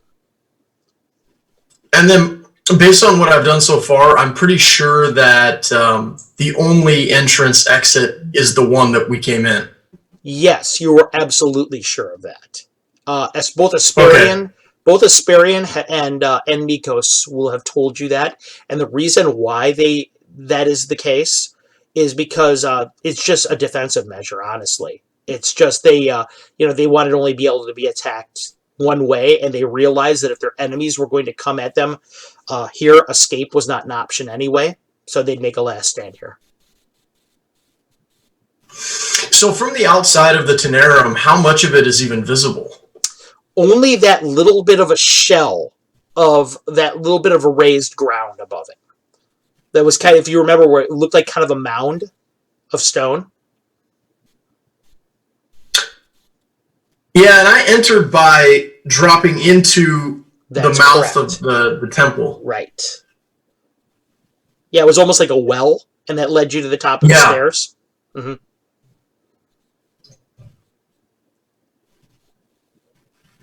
Okay. In that case, after going through the temple, giving it a once over, I will just return to the training room and see what they're doing. Okay. The training room is such that it's like this. I'm going to do a couple quick rolls to see how everyone is actually. Actually, I'm going to have you roll for me. All right. Let's roll first of all for Cackles to Ghosts, the tribe shaman. Roll me percentage dice, please. That's a 02. Cackles to Ghosts is picking this up as a duck goes to water. Okay. Cackles to Ghosts is the oldest gnoll there. The others, you've seen this in the past. They kind of deride him for being feeble, being close to death, and probably not They deride him a lot. Not really so much right now though, because he's kicking ass in there. He's already as you are watching them. Brother Jonas and Karak actually seem pretty impressed. They're like, he's already moved on to strikes.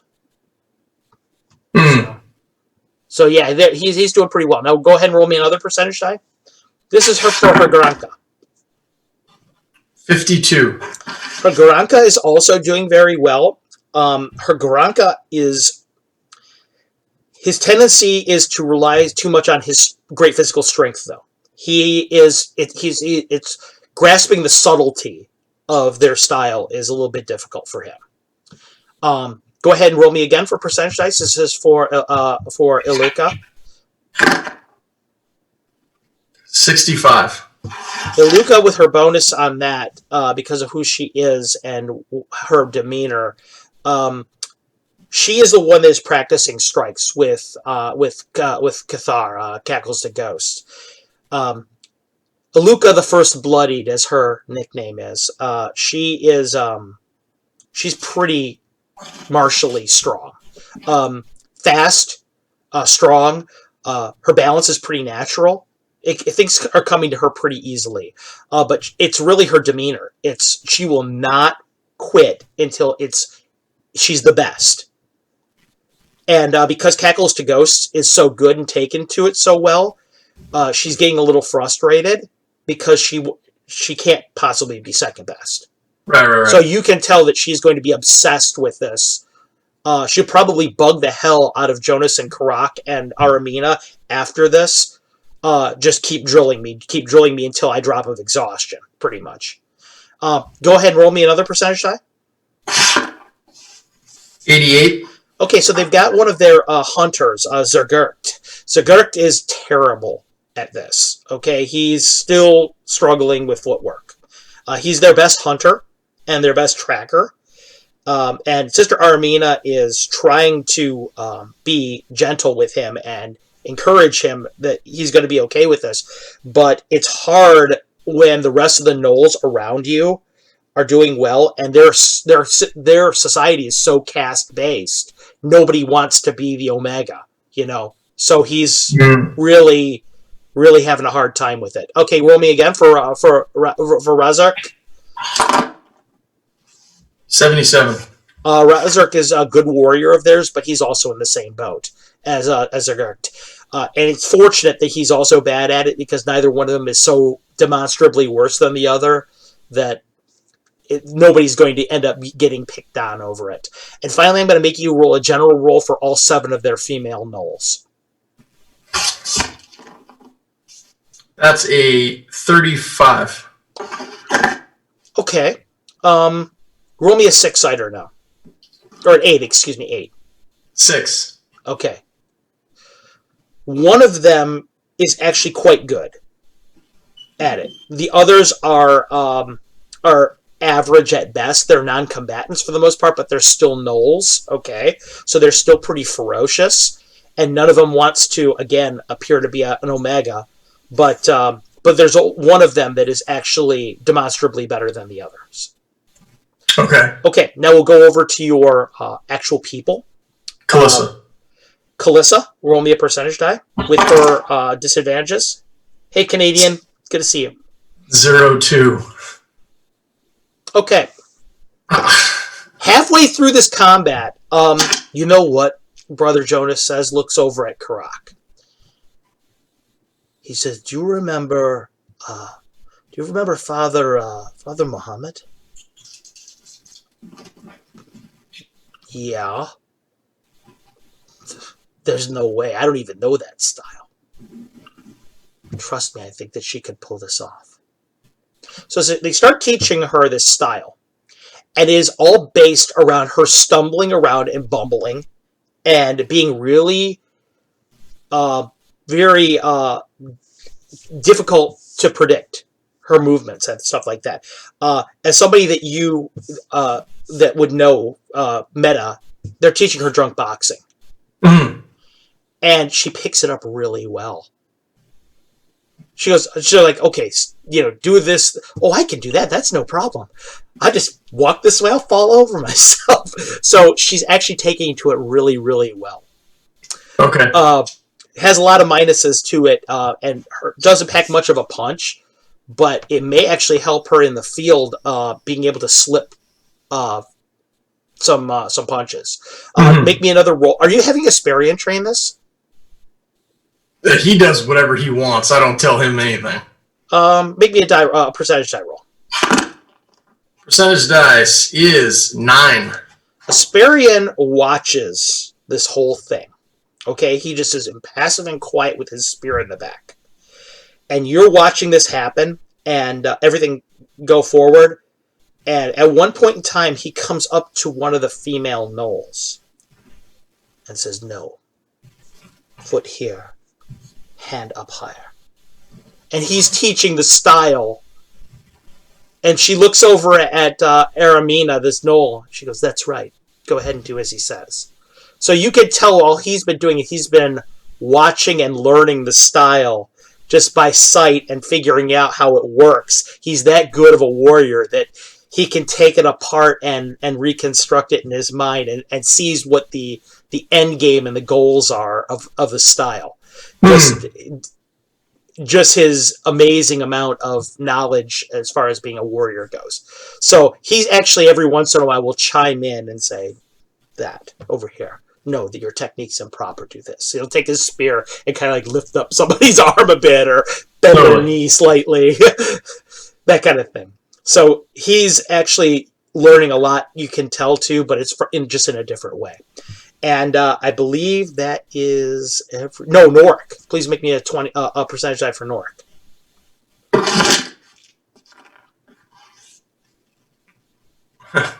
Jesus. What'd you get? 0.5? Yeah. That first die, you should start using it in Marvel, but throw the second one away. So anyway, Totally.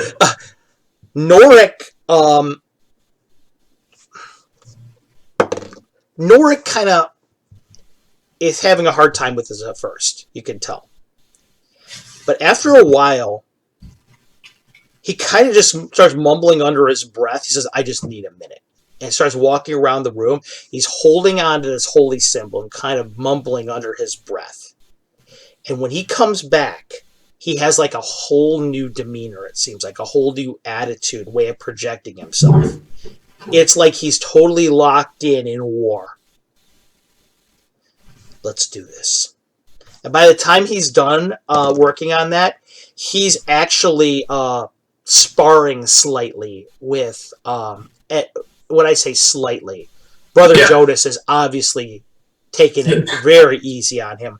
But he's not embarrassing himself. The footwork seems good. His body movement seems good. Yeah. And he is all in, by the way. He's a hard charger when it comes to fighting now. Yeah, totally. And he's done. When he's done, he's worked up the sweat, and he looks up. He's like, he just kind of grins at this big toothy tusked orc grin over at Brother Jonas. He's like, I'm going to be a master of war when this is over with. He smiles and he says, I want to learn every style there is, every way of fighting there is, every tactic, every technique. I'm going to absorb them all, and when I am done, he nods, I will be the greatest general that ever strode the world. So Norik is talking shit to Jonas. Yeah, Jonas is looking at him like, yeah. As he's talking shit, I just slap him in the balls with the blunt end of my spear. You do that, he's like, whoo! He looks like he wants to throw up for a second. A couple of gnolls giggle and chitter from the side. He looks, what the hell was that for? Well, you're getting a little excited by your god. I was just locked in. I'm trying to do, you want me to become a priest, and you want me to do this, and you want me to be good. I'm doing my best. I'm getting locked in. Yeah, I'm going to lock you in. Settle down. Well, no, the book says, he holds out that black book. He goes, the book says that if you want to become war, you have to become war. So everything's about war. Everything's about fighting. Yeah, but you're going to become Wildlight, so keep that in mind. I'm already Wildlight. Remember? Well, there's more than one book. That's what I'm trying to tell you. Yeah. Well, I'm just doing the best I can. Yeah, that's great. Keep doing it. You're doing a great job. Jonas just nods. And I'm like, yeah. So, yeah, he was getting a little bit excited there. That's how he rolls. So the rest of them train for the remainder of the evening. What would you like to accomplish after that? That was my objective, was to get everybody unified. So okay, well, while you're doing that, then by the time everybody's leaving, because Aramina's like dismissing people, she'll like teach them one more technique, see if you can get it right. Iluka does not want to leave the room. Okay. And when by the time she is ready to leave, everybody is like, we're done here. She calls out Norik. She says, you, master of war, we will train together. Here. And this is the daughter. Yeah, we will train here together. And we will see which one of us masters death first. Are they doing a bit? Norik is not going to leave that one laying down. He looks at her. He takes off his gauntlets. He puts his blade down. Okay. He cracks it a couple times. I'm in. Okay. So the two of them are going to spar until they drop, pretty much. Okay. Are you going to watch it? No. Okay. I'll give you the first bit of it, what happens. Okay. Norik for initiative. Rolls a 1 to 3 for her. Iluka, the first bloodied, comes in. They're both going barehanded. Okay. She comes in and she tries to throw an overhand. Hits him square in the chest. He rolls back, throws his body back, and he kind of stands up straight. She nods. She goes, you learned good, she says. She goes, that should have put a hole in your breast. He says, yeah, but if you roll with it like she said, it's not going to hurt so bad. He comes back at her. Tries to sweep the leg on her. He says, the teacher said no technique that you have not mastered. And she kind of sidesteps it because it's a ham-fisted attack. And she comes down with a straight at him. Okay. Hits him square in the face. Blood pops up out of the corner of his mouth. She starts chittering laughter. He goes, yeah, but she also said, keep focused. And comes back while she's laughing with a palm heel in her face. That stiffens her up and kind of staggers her back a bit off of him. He kind of snaps up to a step. Come on. We haven't even started yet. The night's real young. She just nods. I like your spirit, Wildlight. She giggles again. Comes at him and rushes towards him with her claws this time. He goes, I don't think that's part of the technique. And steps over to the side. She kind of almost seems like she's mad at herself that she did that. Like she got a little bit carried away. Totally. Discipline, he says. And he hits her in the middle of the back. She kind of stiffens up, kicks out the leg behind her, and balance. It kind of falls back a bit, and kind of collapses on the leg. She looks up, and she has pure rage and hate in her eyes. She pops up, she looks at him, and starts to giggle and laugh maniacally. She says, do you feel it? We are getting stronger. He nods. He's like, yeah, I feel it. He's panting a bit. More, Master of War. More. And they start fighting again. Are you going to leave? Or are you going to watch it keep playing out? Yeah, I'll watch it. Okay. Nora comes over. He throws a punch at her. She's not there by the time it hits. Comes back. She grabs the arm, and you can tell right away, see in her eye, that she wants to take it and try and tear it from his shoulder.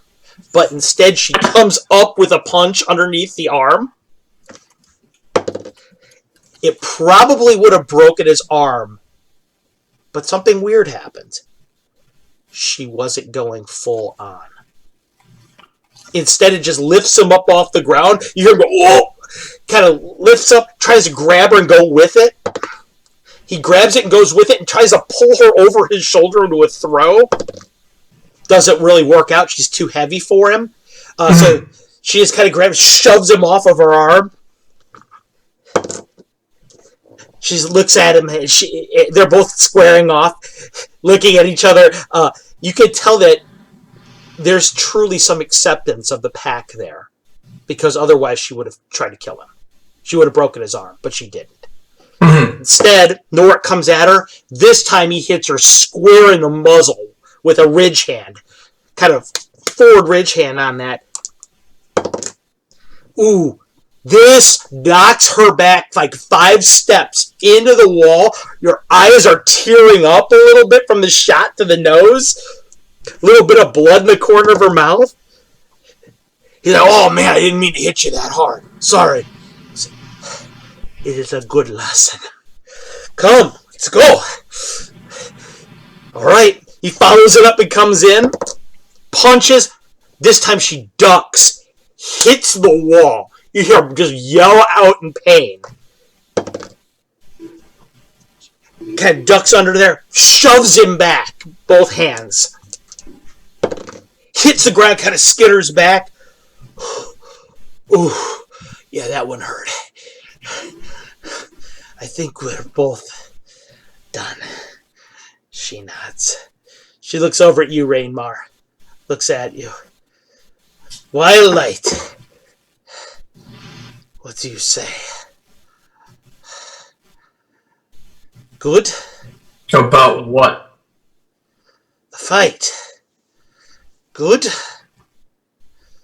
Yeah, you guys are improving. Perfect? She No. says. Not yet. She nods. He looks back at her. You go. I do this myself. Master of War. Yeah, maybe it's better you do this yourself. He picks himself up off the ground, looks at you. I'm pretty hungry. What do you say we get something to eat, Wildlight? Let's do it. Yeah. Picks up his weapons off the ground. Blessed Harry, she's a handful. He looks over at you. Yeah. She's really strong, pretty fast. God, You forget how heavy they are till you get your hands on them. Big, yeah. She's what, 7.5 feet tall? Probably 300, 400 pounds. I wasn't ready for all that. You think they're sitting down at this prayer session? I hope they're sitting down at this prayer session. You guys walk through the main area. The Carrion Queen is still holding her vigil. She looks over at you. I count everyone but my daughter. Where is she? She's still training. Good, she says. Walks past. You guys get a little bit further down the hallway. He looks over at you. He goes, wow, that's a real mommy situation right there. Huh.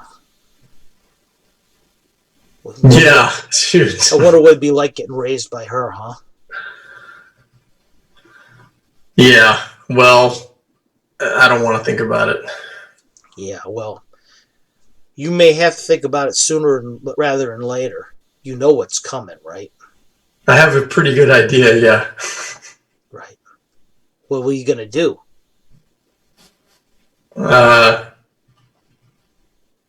Pray. Yeah. You think fighting's bad. He says as they walk. Totally. As he says that, you guys get over to the prayer session. The prayer session is being held in candlelight. Is a perfect balance of light and darkness in there. It's being held right in front of the temple to the mural that she made to Zanye. It is the weirdest sound that you hear when you get there. Okay, you hear this singing kind of from Sister Armina. Sister Armina is 6 inches off the floor, levitating. She's kind of doing this hum singing. Meanwhile, Jonas is doing the same thing. He looks kind of half-hearted when he's doing it.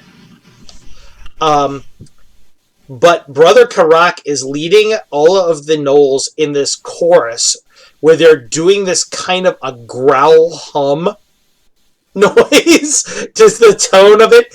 I guess they tried to sing it first, you get from Jonas, and it didn't work out so good. So he's leading them kind of in this choral growl hum that's got this really eerie sound. The firewolves are there.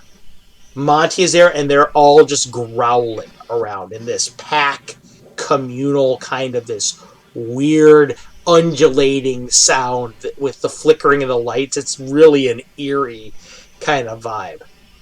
And as you get over there, Nora comes around the corner, looks at you, goes, you know, maybe I should go back and train some more. He just looks over at you. Because I think I might rather do that than this. I'm not interested in what you would rather do. Damn it. Alright, fine. But if I stop being able to cast spells because I give respect to this goddess, he goes, well, everything I did was for nothing. You know that, right? Well, on the plus side, I'll let you live. What are you talking about? He goes, I can hold my own face-to-face with the princess of the Knolls. I'll slap the shit out of you, both of you, at the same time. Yeah, I know. I watched you kill an entire tribe of orcs. So, okay, I'll do this. Hope I can still cast spells at the end of it. So, yeah, they go ahead and it's a meditation. The prayers of Zanye. It's a meditation. And you find out that one of the things that they do, the worshippers of Zanye, she's explained to the Gnolls, Sister Aramina, that when you perfect body and mind, or you are achieving it, you can do feats that are beyond normal human ability. And that's what she's doing right now. Such is the perfection of her body. She explains to them that the invisible bonds of the world are unfettered from her. And that's why she can do what she does. That takes probably about another hour, and it's dusk. There's a dinner that's held. The Gnolls eat their rotten meat.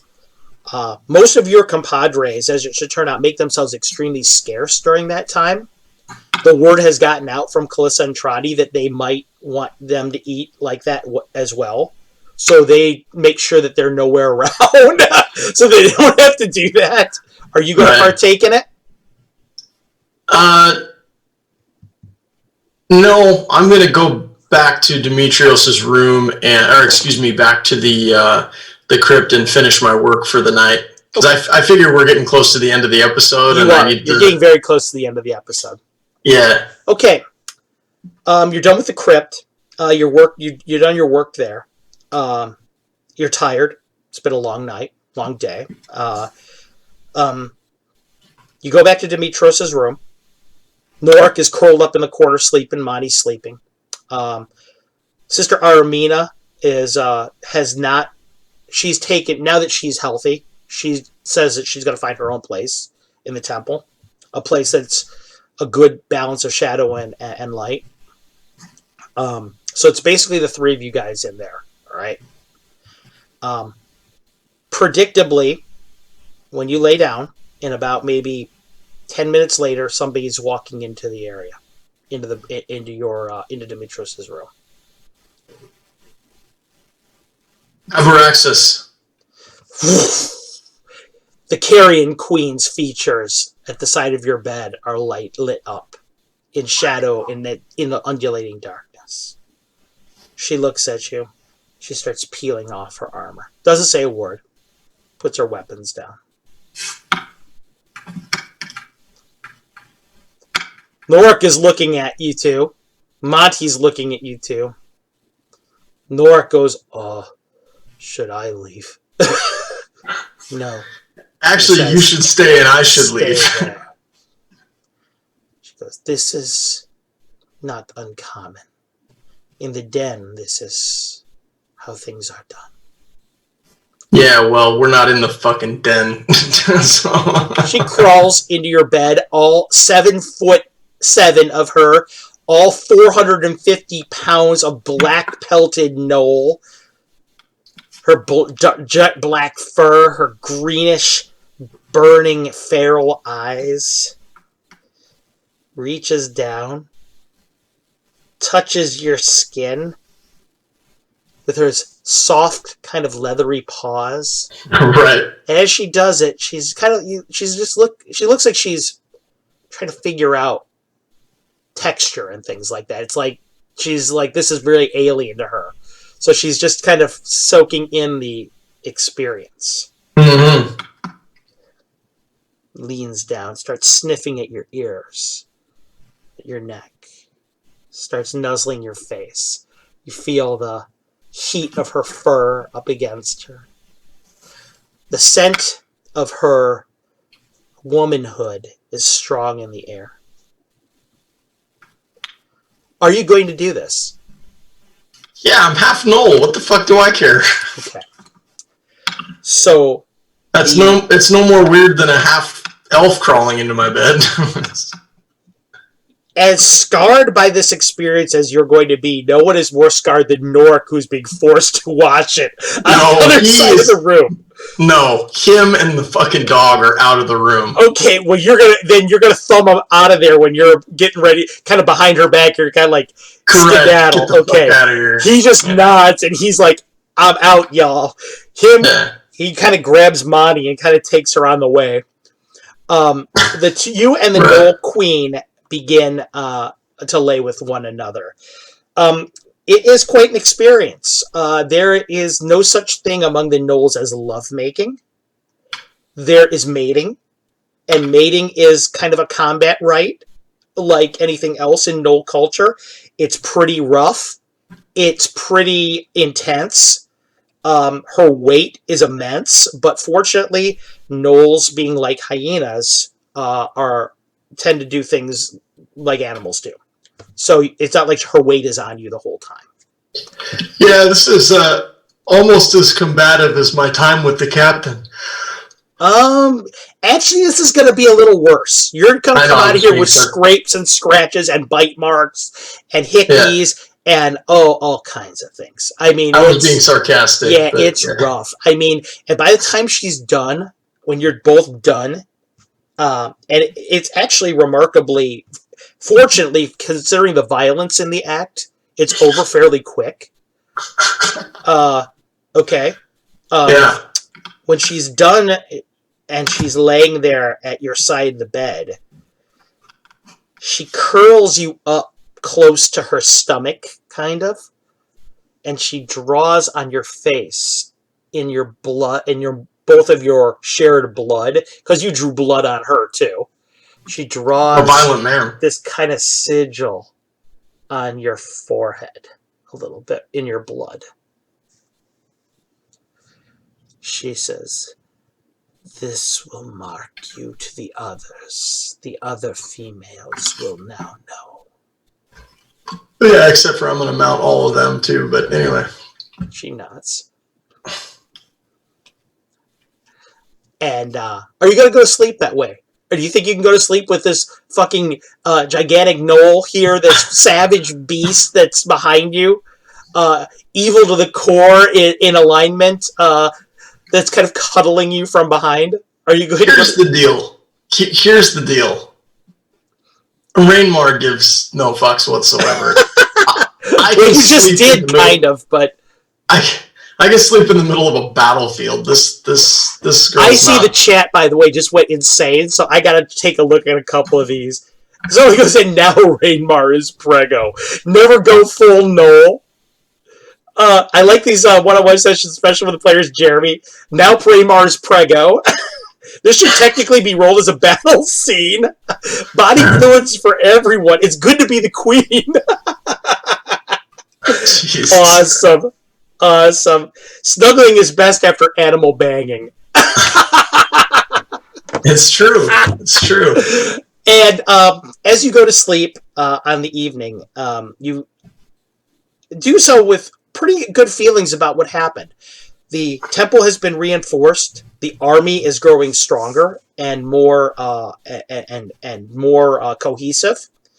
The temple is being established more and more. You've learned secrets about more and more about the faith, about the way that the Greeks perceived some of their heroes, about the weapon that you hold and the shield. A lot got done. And as you go to sleep, ensconced in what is... you're actually warm for the first time inside of the fallen temple of Hades and Persephone. It's really cold underground. It's especially cold here at the high in the Rakers. But you've got a fur coat. Exactly. And that's where we're going to end the session tonight. Everybody who came and from the raid and for our normal viewers, thanks so much for tuning in. We really appreciate you joining it. And for those of you who followed us, I appreciate it, or subscribe. That's awesome.